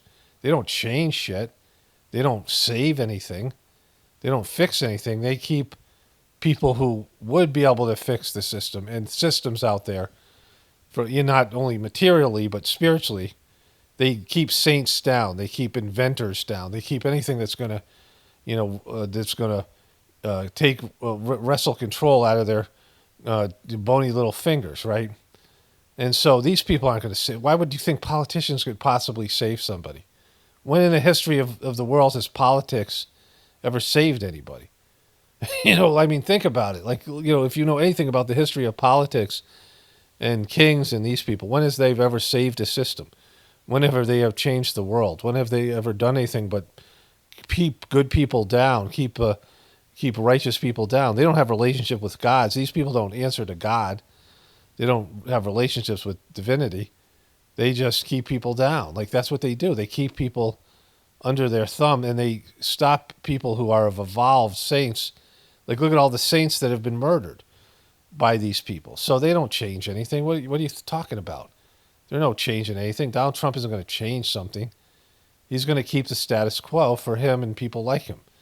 And so, all these silly Trumpers and all these people thinking politicians and politics are going to change the world, and being on the media or changing the media and this Alex Jones model of information war, and that if we get the message out to people, no, none of those things change shit, right? The things that change people is their connection to God and them rising up to a higher level and them elevating other people with them. And there's a spiritual movement. And these people have done all in their power to squash those spiritual movements in the past and would do so now. And so the only thing that can happen is this power is wrestled from these people's hands and the system collapses, because we're not talking about saving the world or saving humanity. We're talking about saving this fucking system. That's what they mean. Saving America and the whole, all that it represents. And this worldwide, the New World Order, whatever they want to call it, is all about that. It's keeping the system of control and keeping our lifestyle and the electricity and the gasoline and the vehicles and the cars and the refrigerators and the air conditioning and the grocery stores filled with food, all those things. It's saving that. It's saving what you grew up with as what you're entitled to as a lifestyle. And you never were promised that by God. And the means that they have employed to keep that system going is causing the problem. So anyways, that's what, it's just logical, but most people can't see it because they don't want to see it. It's just easy to see. People don't, politicians and businessmen and kings and queens and celebrities don't change the world. They're rich people, they're hoarding. Why don't they give up all their wealth to other people? Why don't they live in poverty themselves and give everyone else everything they have so that those people can eat, all the starving people, all the poor people? Why don't they just help them that way? If the celebrities care so much, why don't they sell their fucking 20,000 square foot mansions and multiple houses and boats and all these rich people and their yachts? And if they, Bill Gates, why does he give away all his money, his foundation? Why does he just give it all fucking away? Why isn't he, these philanthropists? Because, they want to retain their lifestyle and they want to give people crumbs and think that they're good people and have everyone pat them on the fucking back, right? But if they were really cared about everyone else in the world, they would give up the money so that there would be, give up all the money to plant trees. If Bill Gates, think about whatever billions of dollars Bill Gates has and the people who believe in global warming. They could raise trillions of dollars if they all dumped their own personal wealth and plant fucking trees. You know how much trees would be able to be planted if they bought acreages of land and created water systems and planted trees and created these forests and climates all over the world? That would negate the whole CO2 effect. You know how many forests could be planted, saving the forests that already exists, that are being used, and for their corporations are ripping these forests down, and then they're whining about global warming. I mean, they could, literally reverse all that and have even more oxygen on this planet, more trees, more greenery, and change the whole dynamic of it, right? They're not doing that because they don't really believe in it, and they don't give a shit about, even if this thing was real, they wouldn't do that to save it. And so, none of these people are going to save shit. They don't save anything. They don't do anything good, right? Only if they can retain their position and their wealth and their hoarding and all their bullshit, right? And so these aren't the people you look to. These are big ego people that want to, hey, everyone look at me. That's what a celebrity is. Hey, everyone look at me. Wait, you're not looking at me. Come by and look at me. And that's what social media is too. Everyone look at me. Hey, everyone, you're not looking at me. You looked at somebody else. Hey, what about me? Why aren't you looking at me? Think something like that's going to save anything? It's fucking silly, right? The real saints were people who did things and evolved and nobody knew about it because they didn't want anybody to know, and they weren't looking for, your validation doesn't come from the external world. You become a saint isn't like, I hope I'll show everyone I'm a saint so I get a lot of thumbs up on Facebook, right? I make a lot of money now that I'm a saint, right? You just become a saint because you want to serve God. And people notice you or not. There are plenty of higher developed souls that have done great works on this planet, and nobody fucking noticed them, and they were lucky. Because, it's better that you're not noticed. So anyways, like I said, let's get into the other stuff here. Okay. So really need the nap. Went out and did a walk outside. It's like a sheet of ice outside. There was freezing rain yesterday, and it's gotten colder. Little snow this morning. We have some sun, which is nice, so that it's light out. But it's cold as shit with the wind. Me and the puppers went for a walk, and I was skating around as I lift these 4 or 5 pound dumbbells, it's these hand weights. I walk around, and I come in and do these exercises and take my cold water bath, and I just really feel really well rested. I was so tired today. Anyways, let's get into it here. I don't know what's going on. I think those comments by the Secretary of Defense today were catastrophic mistakes. Okay, so let's see what he said here. More about it tomorrow, but I think we've made great progress on the war also. It's Mark Fogel.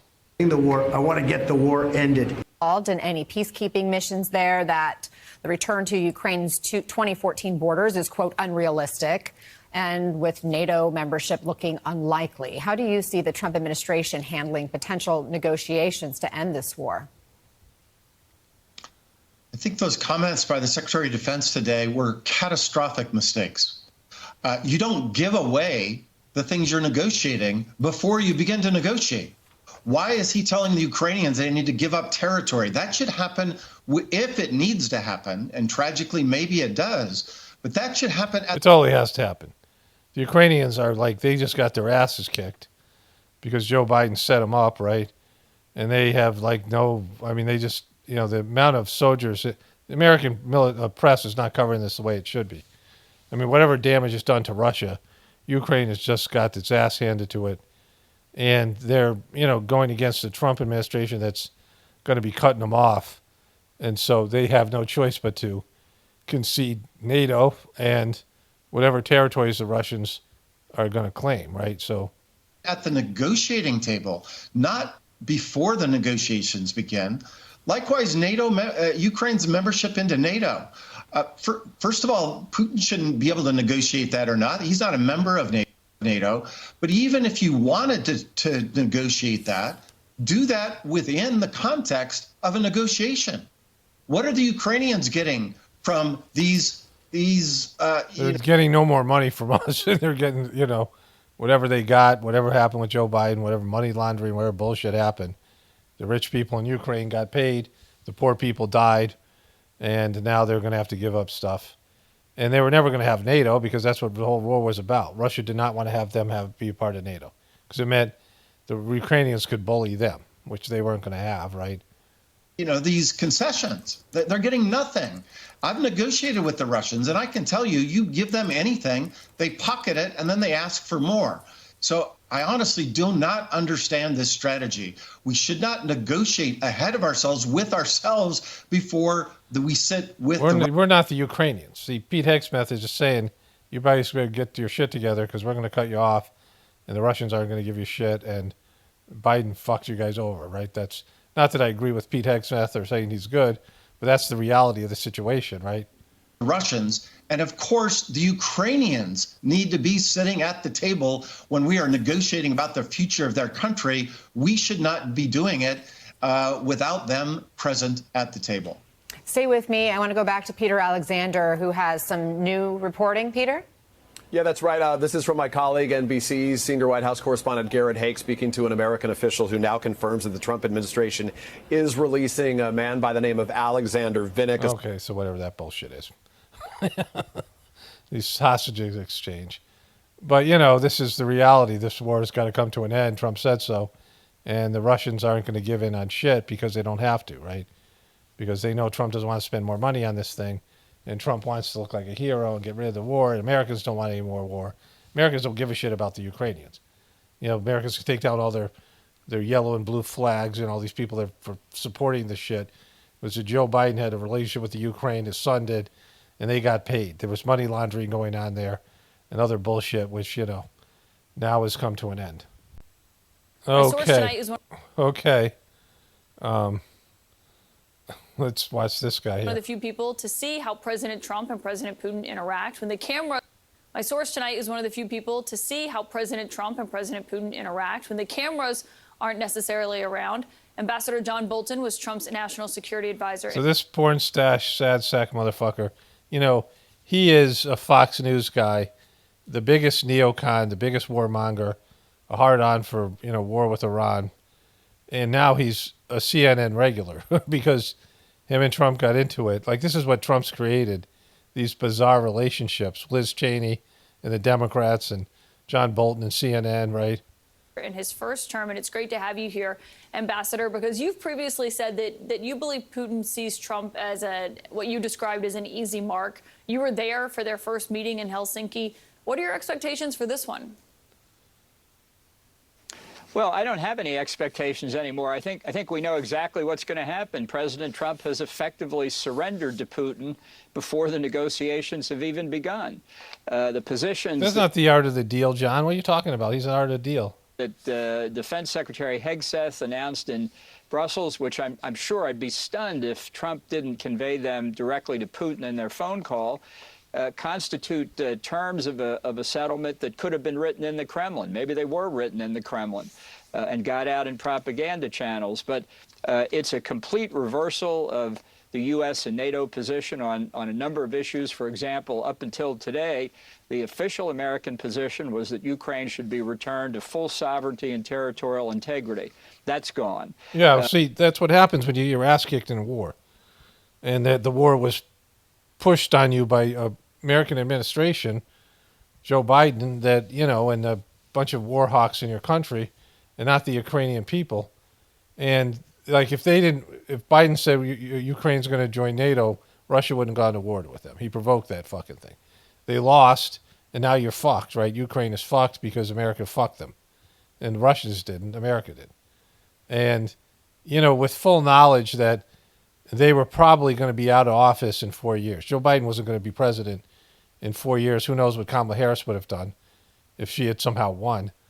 But the likelihood was Trump was coming back. Like, especially as time grew up, as we saw this developing, Biden started to fail. His age, all his senility and all the people around him. And the American people were bailing on the Ukrainian war. There was nobody wanted to hear support the Ukrainians in the 2024 election. America definitely voted for removing such financial and military burdens on our system when people people can't afford their groceries. So this is the outcome, and the neocons push this. Biden made a deal with the neocons. The neocons are Republicans, neoconservatives. Biden made a deal with them so that they could cheat Trump out of the election, right? That's why he got elected. But they had to run the the deal was they would run these guys who had failed so badly before in Iraq and Afghanistan and Libya and these other places. They failed all over the place, and they were disgraced. And Biden exhumed them, made a deal with them, and they sabotaged Trump and the Republican Party, and then, temporarily. And this is what you get, right? Ukraine is suffering the collateral damage.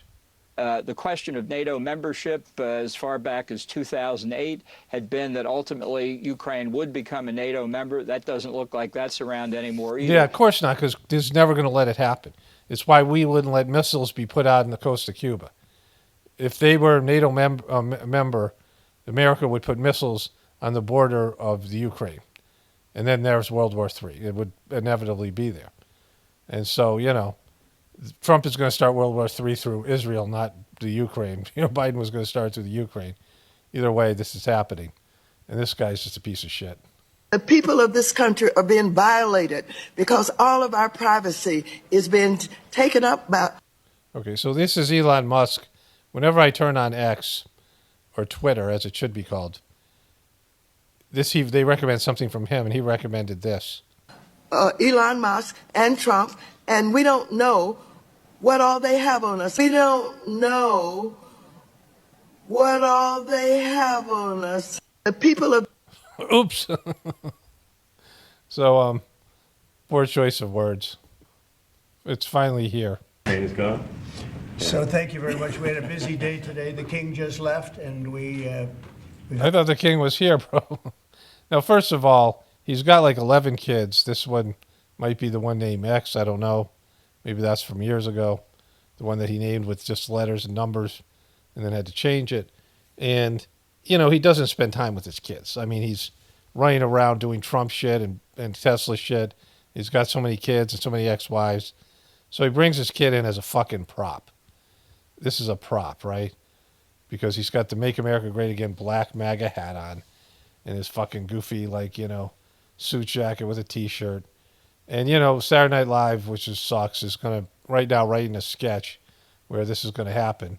And they're going to make it the cold open because it's just, We've had a great discussion, terrific discussion concerning Gaza and everything else. You don't bring your kid to work at a fucking big thing with the press conference and meeting with the president, only if he's a prop. That kid's going to be there for 31 minutes. He's like 2, 3 years old, 4 years old, sitting there, they have to drug him up to, Jesus Christ. Had discussions also about Saturday at 12 o'clock. It's going to be a big moment. We'll see what happens. Okay, let's go to Elon here. Let's get into Elon.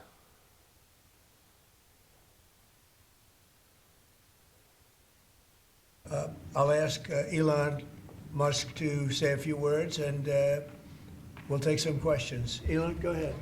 Sure. So at a high level, if you say, what is the goal of DOGE and I think... Shut up, kid. I'm talking. A significant part of the presidency is to restore democracy. This may seem... Fucking Trump doesn't know what to do, right? It seems like, well, are we in a democracy? The kid just told Trump he's making a poops. And something Joe Biden used to regularly do in the Oval Office. Well, if you don't have a feedback loop, okay, we would have to, if you sorry. So yeah, that's why you don't bring your kid to work. Can be difficult sometimes. You know what? Your kid doesn't give a shit about what you think you are or how important you are. And this doesn't matter. Like, a kid doesn't know they don't have any concept of where he is. So that was great. Like, of course you're going to do that because you're not around the kid. This may seem like, well, are we in a democracy? Well, if you don't have a feedback loop, okay, shut the fuck up, kid. Shut up. Who told you? Whose idea was this? If you sorry. So, I tell you, gravitas can be difficult sometimes. The kid just did it. Gravitas. This kid's fucked. He's going to be. Imagine being Elon Musk's kid. If there's not a good feedback loop from the people to the government, and if you have rule of the bureaucrat, or if the bureaucracy is in charge, and then what meaning does democracy actually have? If the people cannot vote and have their will be decided by their elected representatives in the form of the president and the Senate and the House, then we don't live in a democracy. We live in a bureaucracy. So it's incredibly important that we close that feedback loop, we fix that feedback loop, and that the public's elected representatives, the President, the House, and the Senate, decide what happens, as opposed to a large unelected bureaucracy. Okay, so what he's saying here is true. Like this guy got billions of dollars from the U.S. government in incentives and things like this to build electric vehicles. I mean, he wouldn't have a company if he didn't get all this governmental money. And so he's got more money than any of these people. And he's been made rich by it, right? So there is that. And they were Democrats giving him the money, right? One's pushing for electrical vehicles. But that's whatever that is. But what he said is that you have this structure, which is the government, which is bureaucracy. I mean, you guys probably understood it, but let me restate it. And that the bureaucracy operates independent of the electoral process. So when a president comes in, the CIA and the people at the CIA, they withhold information from the president, and they have plans that they've been executing for 50 years. And they got to get each president to sort of sign off on it, so they just, they have ways of controlling the presidency. And when Trump came in and criticized the intelligence community, they quickly taught him. Remember that whole thing with Chuck Schumer? I'll show you that clip at the end of this little, when I'm done with this, what I'm saying here. But he came in, he criticized the intelligence community, and Chuck Schumer laughed because he said they have 8 ways till Sunday to get back at you. And they're vindictive because they don't want you fucking up their military plans. And it's the rest of the governmental bureaucracy. They have a system, and they don't want some president coming in and redoing the whole system. And some of that is for good reason. And Elon Musk is saying they're not elected officials, and they're this huge governmental bureaucracy, and we're spending people's money.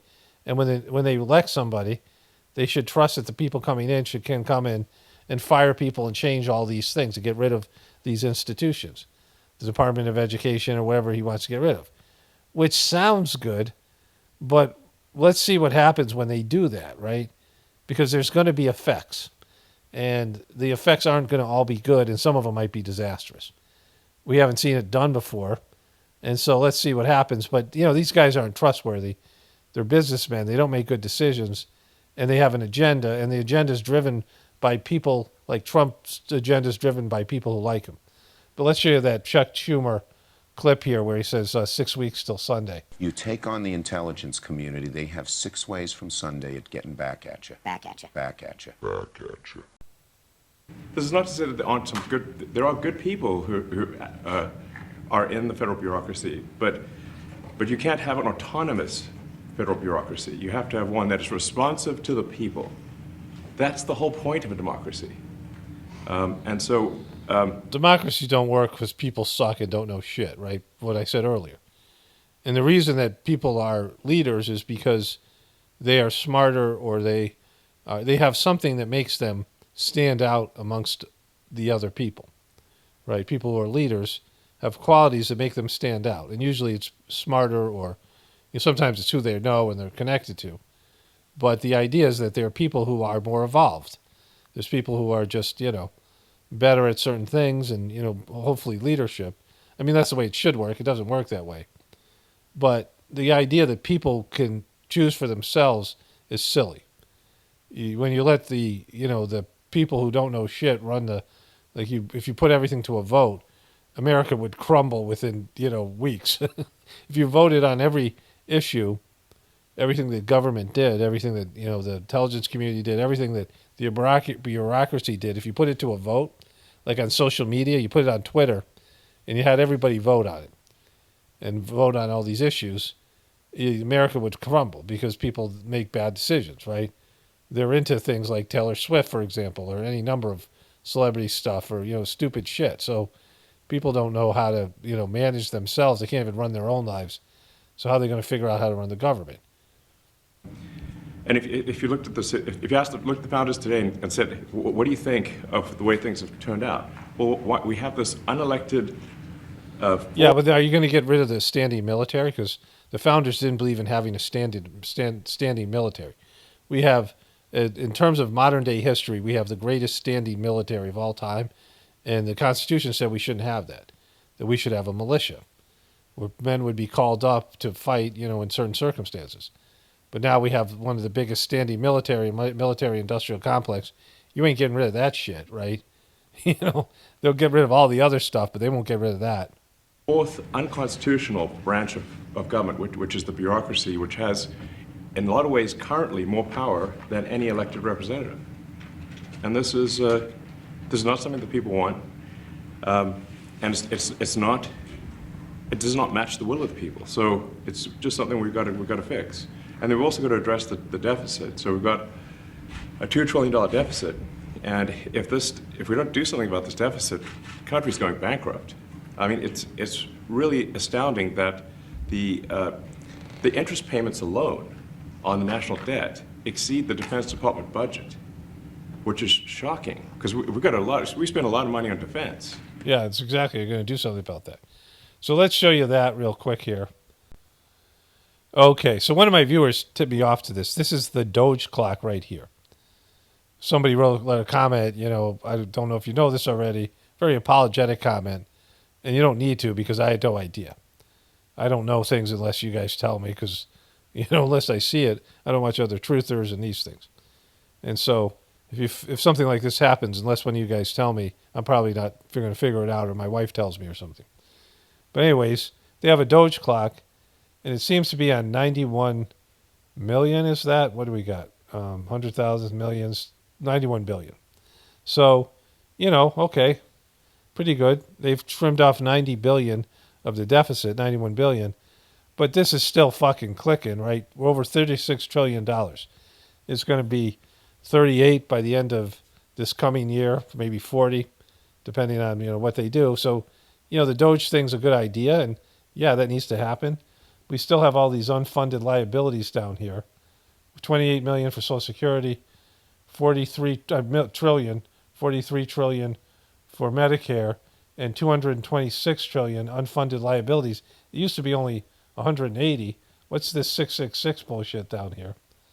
So I don't even know what that is. Never mind.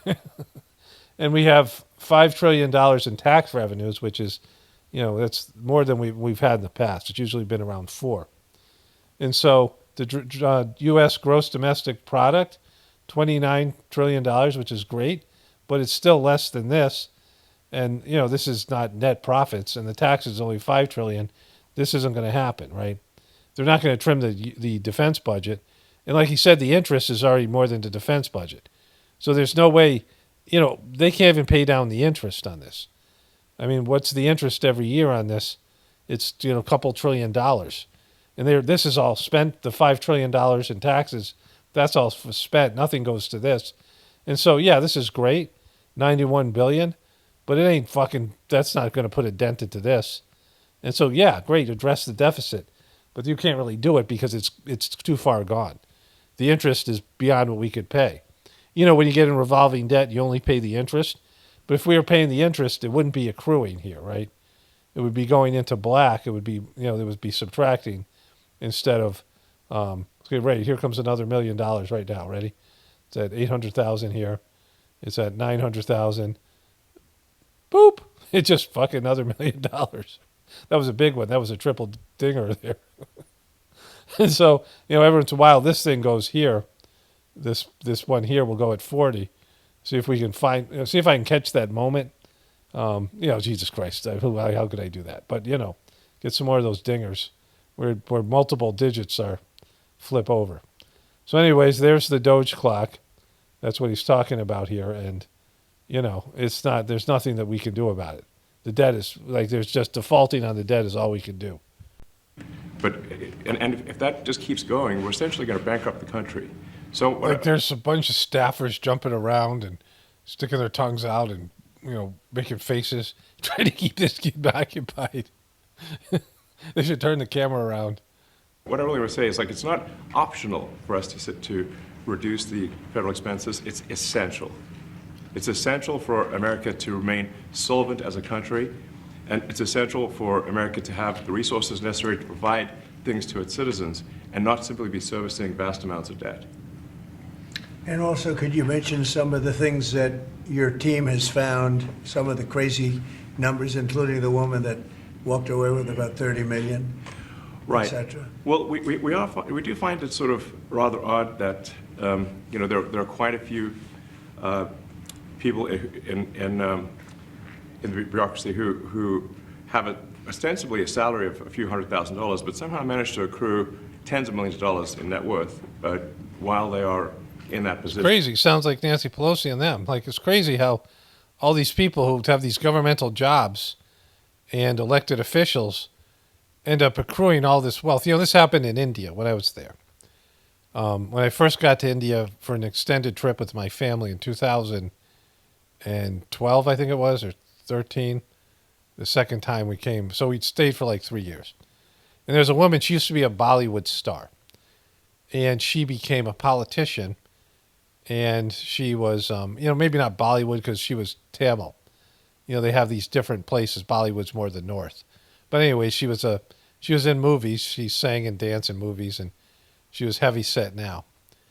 And they found that she had, you know, whatever she was getting paid as governor of the state, she had like $40 million worth of money that wasn't accounted for. Like, there was no way to show how she made this money. So it only could be corruption. And they did this extensive investigation. And there was a telephone book size indictment of her. And there were riots because she, you know, they pay off people and they get all these fan support, and, you know, they rally the civilians, the people. You know, she was fairly popular with groups of people. You know, she's since dead. But, you know, we were there for 3 years, and she was the one who, under her leadership, they opened up the floodgates and flooded the city. 4/5 of the city of 26 million people. Caused all kinds of damage, just a disaster at every level. And people died, you know, thousands of people, hundreds of people, whatever it was. And so, you know, so we were there during this whole thing. And we went to leave 6 months later and get our visas renewed. And we overstayed our visas, the whole thing, right? You know, it was a nightmare. And we had to go through this bureaucracy. India has one of the worst bureaucracies. And we had to interview with the police. We had to do extensive interview with immigration. I mean, it's still, you know, like if I go to India, they pull this up and they ask me about it. You know, like it's a fucked up thing. And, you know, kind of inexcusable, but there's a whole story behind that, which I talk about in the Journey series. When we went to interview with the police, we were walking through a maze of boxes of folders because they have nowhere to store all the paperwork. They have a folder on us somewhere there, right? And it's just filled with paperwork. And, you know, these boxes of folders. And you walk through this maze because they're just, you know, the office walls are made out of paperwork, like boxes of paperwork. So it's just this crazy bureaucracy there. And there's so many, like, bullshit rules and so many different people, so many, you know, catch-22s and all that shit. And so we were downtown when they announced that they were going to get rid of the indictment on the governor. And, you know, this telephone book of the indictment they originally wrote was, you know, extensive research. And the judge heard this case and dismissed it in 20 minutes. And he wrote a one-page reason for dismissing it, right? But it was clear that she was corrupt because she had all these monies that she couldn't account for. And this is a huge problem. We know what happens in our government. We know what's happening with Trump. We know what happened with Biden. You know, Trump's kids. All these people get paid, right? Which is, you know, what happened at USAID. We're just curious as to where it came from. Maybe they're very good at investing, in which case we should take their investment advice, perhaps. But just there seems to be mysteriously they get wealthy. We don't know why. Where does it come from? And I think the reality is that they're getting wealthy at the taxpayer expense. That's the honest truth of it.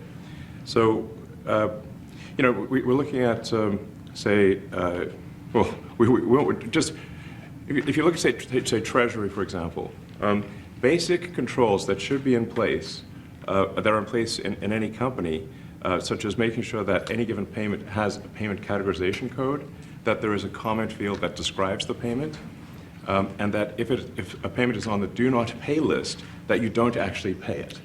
None of those things are true currently. So the reason that departments can't pass audits is because the payments don't have a categorization code. It's like just massive number of blank checks just flying out the building. So you can't reconcile blank checks. You've got comment fields that are... So, this all sounds pretty bad. And to the Republicans who believe in him, this sounds horrible, and I'm sure it's true to whatever extent. But, these guys can't be trusted. This motherfucker and this motherfucker can't be trusted. We don't know about this guy yet, but these two we know. This guy, there's still some questions, but these two guys, Big John Colossal Cursor knows about this guy and this guy. The little kid, there's still hope for him. But these guys, we already know they can't be trusted.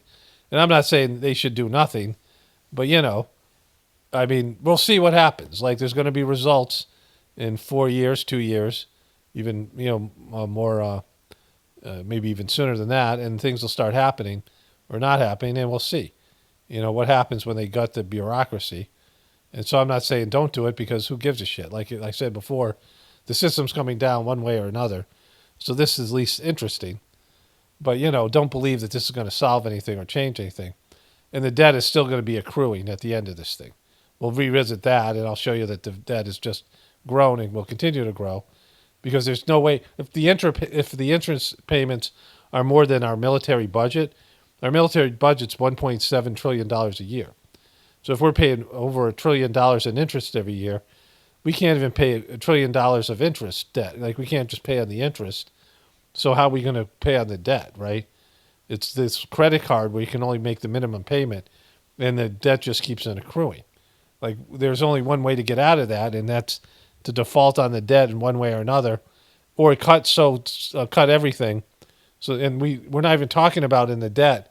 We're not even talking about Social Security and Medicaid. Those are unfunded liabilities. They're not part of the debt yet, but they're coming. So, all these things, there's no way to get rid of that unless you get massive inflation. And so that $1 trillion is, you can buy a loaf of bread for $1 trillion. But when you do that, the banks collapse and all the other things, right? That are also blank, so you don't know why the payment was made. So how much has Elon Musk received in governmental subsidies? Elon Musk and his companies have received billions of dollars in governmental contracts and subsidies, including tax credits, loans, and grants. That's your money. SpaceX has received $20 billion to pollute the sky and all that bullshit.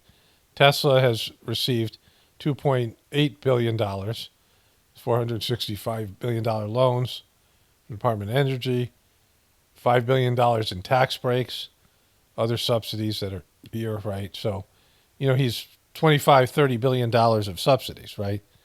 So, probably over 30 billion. So Elon Musk has got 30 billion of your tax dollars.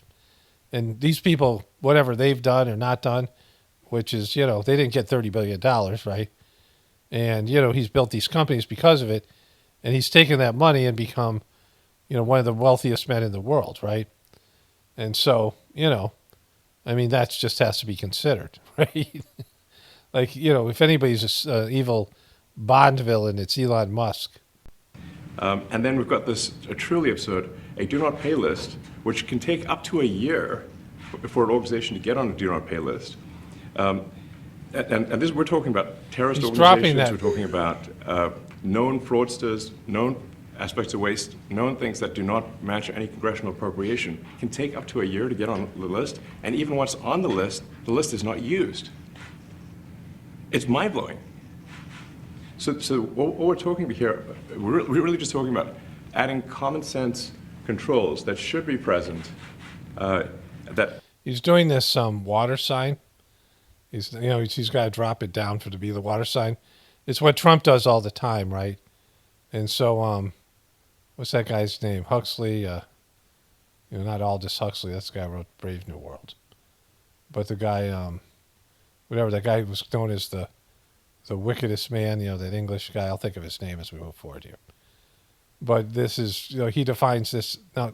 When he drops it forward, you'll see it. That haven't been present. So you say, like, well, how could such a thing arise? That seems crazy. When you understand that really everything is geared towards complaint minimization, so then you understand the motivations. So if people he's flashing it hard. Receive money, they don't complain, obviously. But if people don't receive money, they do complain. And the fraudsters complain the loudest and the fastest. So then when you understand that, then it makes sense. Oh, that's why everything just they approve all the payments at Treasury. Because if you approve all the payments, you don't get complaints. But now okay, so let's get to the, see if they ask some questions here. That are low to negative productivity to high productivity roles. Okay, so let's see when they start asking questions here. Simply having sensible checks and balances in the system itself to ensure that taxpayer money is spent well. So it's good. Okay, again, $30 trillion he's gotten. I think it's so big. Yeah. But if you have a contract and you're in a regular business, you end the contract in 3 months, you know it's a consultant. Here's a contract for 3 months, but it goes on for 20 years. And the guy does bullshit, Trump. Get rid of that stuff. For the president's comments, at a high level, you say, well, what? How? Between kids digging for gold here. Trump, stop him, bro. Now and next year, there is no inflation. Trump, he's digging for gold right next year, bro. There's no inflation in 26. And if the government is not borrowing, he noticed it. Elon Musk watch. He looks down. He saw his kid. Inflation. Watch, he looks There's down. no inflation in 26. And if the government is not borrowing as much, it means that interest costs decline. So everyone's, the mortgage, their car payment, their credit card bills, anything, their student debt, the monthly payments drop. That's Elon's going to pick him up here, I know, because I saw ahead. He's going to pick him up here in a second, and he's got boogers on his fingers. Fantastic scenario for the average American. You get him staring at Trump. Imagine they're going down the grocery aisle, and the prices... He's whispering to Trump. From one year to the next are the same. Shut the fuck up. Shut up. Shut up. Their mortgage, all their debt payments dropped. How great is that for the average American? We had no idea. We had no idea we were going to find this much, and it's open. It's not like complicated. It's not simple that stuff. complicated. It's like, a lot of work. Yeah. We can't believe it. A lot of work. A lot of smart people involved. Very, very smart people. But you're talking about anywhere maybe $500 billion. It's crazy the kind of numbers you're talking really crazy. about. You know, normally when you're looking at something, you'll find you're looking for 1 out of 100. Here, you're almost reversing it. You look for one that's good. Yeah. And you can look at the title and you say, why are we doing this? Why are we doing that? And the public gets it. You know, the public gets it. You've seen the polls. The public is saying, why are we paying all this money? This for years, this has gone on. President Trump, Senator, Yeah, go ahead. Wait, go ahead. Senator Rand Paul today said that DOGE cuts will ultimately need a vote in Congress. Do you agree with that? Is that the plan? I really don't know. I know this. We're finding tremendous fraud and tremendous abuse. If I need a vote of Congress to find fraud and abuse, it's fine with me. I think we'll get the vote, although there'll be some people that wouldn't vote. And how could a judge want to hold us back from finding all of this fraud? Exactly. There's so much fraud to find. There's billions of dollars of fraud. Finding all of this incompetence. Why would that happen? Why would even Congress want to do that? Now, Congress, if we do need a vote, I think we'd get a very easy vote because we have a track record now. We've already found billions of dollars of abuse, incompetence, and corruption. A lot of corruption. If a judge does block one of your policies... So there should be somebody there to take Elon's kid. Like he's got nannies up the wazoo. He's got like 5 ex-wives, whatever the fuck he's got, or baby mamas or whatever. I don't know how many he married. And, you know, he's got all these, they got nannies. He's got nannies. You know, Trump's got a nanny. Like, Trump's got some, you know, whatever. He's got some hookers in the back. He's got some porn stars and hookers in the back. Somebody should be able to take his kid. And, you know, I mean, the kid's talking, and this is kind of an important thing, right? But he's trying to humanize himself. He's part of your agenda. Will you abide by that ruling? Will you comply Well, I with that always order? abide by the courts, and then I'll have to appeal it. But then what he's done is he slowed down the momentum. And it gives crooked people more time to come. Yeah, crooked people. Look, here's... In the United States and taking advantage of the federal government, especially in the entitlements programs, are actually foreign fraud rings. They're operating in other countries and actually exporting money to other countries. Okay, we now know he's got boogers on his neck. We should stop that. And this is big numbers. Talk about $100 to $200 billion a year. Sure. Serious money. Mr. Musk, you said on X that an example of the fraud that you have cited was $50 million of condoms was sent to Gaza. But after fact-check this, apparently Gaza in Mozambique, and the program was to protect them against HIV. So can you correct the statements? It wasn't sent to Hamas, actually. It was sent to Mozambique, which makes sense why condoms was sent there. Yeah. And how can we make sure that all the statements that you said were correct, so we can trust what you say? Well, first of all, some of the things that I say will... Well, you know, the government shouldn't be sending 50,000 condoms to Africa, right? Like, that's not to protect from HIV. They're hoping to depopulate. But either way, you know, if you're getting into that, do you want your money spent on condoms for foreign countries, right? I mean, you know, like, is that what do you want your tax dollars to go to? Regardless of what he said, you know, went to Hamas. You know, why does Hamas need their condoms? Will be incorrect and should be corrected. So nobody's going to bat 1,000. I mean, we will make mistakes, but we'll act quickly to correct any mistakes. You know, I'm not sure we should be sending $50 million worth of condoms to anywhere, frankly. I'm not sure that's something America... 50 million. We don't want, you're spending 50 million of our taxpayer dollars on condoms for some foreign country where they may not even know how to use them. Like, God knows, are they really getting the condoms? You know, I mean, that seems like just another money laundering bullshit thing. Like, you know, what's the cost of just the shipping of those things? You know, whatever. Americans would be really excited about. And that is really an enormous number of condoms when you think about it. I mean, it's a weekend for this guy. But you know, if it went to Mozambique instead of Gaza, I'm like, okay, that's not as bad, but still, you know, why are we doing that? Mr. Musk, can you talk a little bit about how closely you're working with agency heads as you're directing these cuts? Do they have the... It's so fucking weird. How much input do agency heads have when you're making these decisions? Yeah, we work closely with the agency heads, yeah, there are sort of checks in place. So it's not just us just going in and doing things willy-nilly. It's in partnership with the agency heads, and I check frequently with the president to make sure that, you know, this he likes to shush people, this kid. What the president wants to have happen. So you know, we talk almost every day, and I double check things. Right. So this is totally going to be a Saturday Night Live sketch. Make sure, is this something, Mr. President, you want us to do this? Then we'll do it. USAID has been one of your main targets.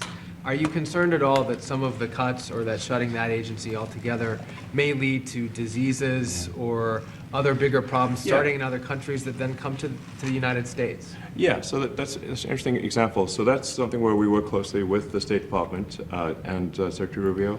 So they're stopping diseases in other countries that are going to come here. That's why we're giving money to stop diseases. And we have, for example, turned on funding for Ebola prevention and for HIV prevention. Left that, you said? Yes, correct. And we are moving fast, so we will make mistakes, but we'll also fix the mistakes very quickly.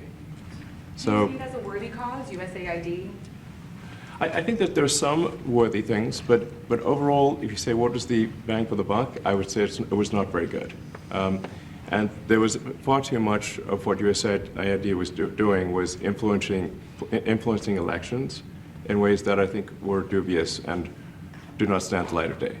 I can just ask a follow-up to the Pentagon contracts. If you have received billions of dollars in contracts from the Pentagon, and the president's directing you to look into the Department of Defense, is that a conflict of interest? And are going to do at the president's request. Does that present a conflict of interest for you?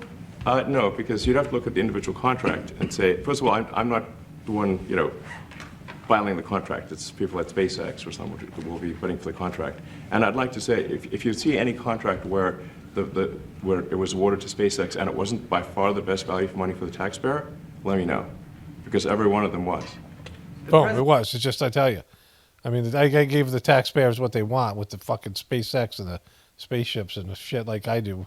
Not like that fucking condom thing. You said the other day that you might look at treasuries. Could you explain that a little bit? What kind of fraud, and that question goes to both of you, what kind of fraud are you expecting to see or do you see right now in U.S. treasuries? I think you mean the Treasury Department as opposed to Treasury bills, or. You also referenced Treasuries on Air Force One the other night. Go ahead. Well, as I mentioned earlier, really, the first order of business is to make sure we're actually collecting. Sorry for this. I thought my son might enjoy this, but he's sticking his fingers in my ears and stuff. It's crazy. Like, why would he do that? It's a bit hard to hear sometimes. Hey, stop that. No, the stuff we're doing with Treasury Department is so basic. He's about to give him the thumbs down. That you can't believe it doesn't exist already.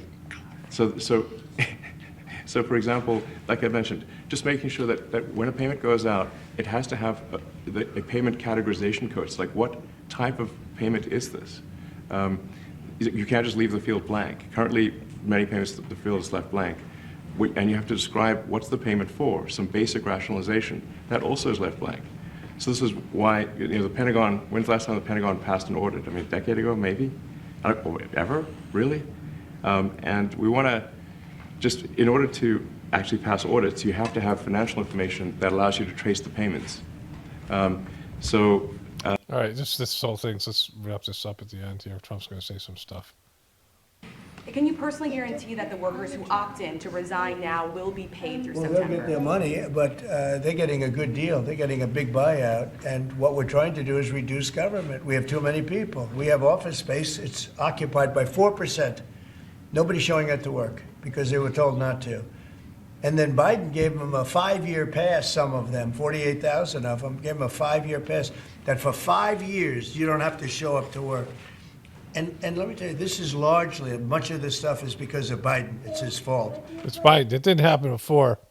He allowed this country, what he did on our border. What he did on our border is almost not as bad as what he did with all of these contracts that have come out. It's a very sad day when we look at it. I can't even believe it. But many contracts just extend, and they just keep extending, and there was nobody there to correct it. And that cannot be, I can't imagine that could be held up by the court. Any court that would say that the president or his representatives, like Secretary of the Treasury, Secretary of State, whatever, doesn't have the right to go over their books and make sure everything's honest.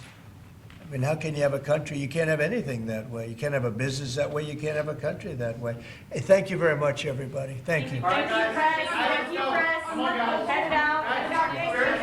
Coming back to Look at this row here. We'll be at the White House tonight at about 10 o'clock. If you want to come over, you can say hello to him. Did the U.S. give anything in return? Okay, so that's that. Weird thing. Elon's weird. The whole thing. Entertaining, and we'll see where it goes. I don't, whatever. I don't give a shit, right? We'll see. We'll find out what happens, right? Okay, so a couple of things. I ate dinner, did some other things, and went on a walk with my dogs. It's fucking freezing out there, and I always take them out around dinner time, and then before I go to bed, 10, 11 o'clock, whatever. And I watched some news. I watched some other things. I had the TV on while I was doing some things going on too. But there was a thing with Marsha Wallace. Is it Marsha Wallace? Whatever. On MSNBC, she looks like a witch, and she's particularly abhorrent. And the first thing was Trump was asked, and I'll see if I can find this tomorrow and show it a little bit of it if if it's there on the internet. I found the Dana Bash thing on Twitter. I usually look at YouTube, but now I'm finding that there's a lot more of this stuff on Twitter. So I'll show you that tomorrow with the extended version of what I just said it's a whole thing about RFK Jr. and, dumping on him and all the stuff they do. Trump was asked if the Ukraine was an equal partner in the negotiation, and he said, they have to settle up. They have to make this happen. They got their ass kicked, basically. And she goes, shocking, she said something like that. If I find it, I'll find it. And, they got into how Trump is Chamberlain-level appeasement. He's appeasing the Russians, which was fundamentally dishonest. They sold this word hard, and they rolled out the propaganda, and people were putting these fucking Ukrainian flags out. I have friends who are both Russian and Ukrainian, people I know. I don't know if calling them friends, but some of them, I have Facebook, whatever, Facebook friends or whatever it is. And I would see them at the ashram in Chennai, India. Very nice people, both the Russians and the Ukrainians. I mean, nicer than the Europeans and the Americans in many ways. Humble, happy to be there. You know, it isn't such a step down for them in terms of their lifestyle, although many of these people are fairly wealthy. You know, they like the tropical climate, they love India, and they're really devotional. And they hang out with each other, right? The Russians and the Ukrainians, they share customs and culture and language, and, you know, they're different, but they still have relationships, and they're, you know, they're friendly. They're always in a group together, right? And of course, the Ukrainians have more in common with the Ukrainians, but they certainly have more in common with the Russians than any other group that's there, right? And so, you know, this war that Marshall Wallace was saying Trump was appeasing was not a Trump war. Trump didn't want this war, and a lot of the American people don't want this war, and certainly don't want it now. And we don't want to spend more of our money on it. And the whole thing was about Biden saying that they're going to put Ukraine in NATO, and that was the whole enchilada, which started the war, which Biden started the war by pushing that, and the Ukrainians who went along with it didn't care about their own people. And Biden certainly didn't care about those people, or the Russian soldiers, or all the animal life and all the people that died in that, everything that got fucked over by those bombs and all the things that happened in war, right? And so the Ukrainians are in a bad position because we're done with that war. Trump is certainly done with it, and we don't care what happens there, and Trump doesn't give a shit about NATO, and most Americans don't. And so, like, for them to say he's appeasing them, like, Trump is just wanting to bring it, you know, just another thing you can check the box that I solved this war, and whatever happens to the Ukraine, they're screwed because, you know, Biden screwed them. And, you know, they never said that, right? They won't own up to that. And so, therefore, everything else that they say is suspect, right?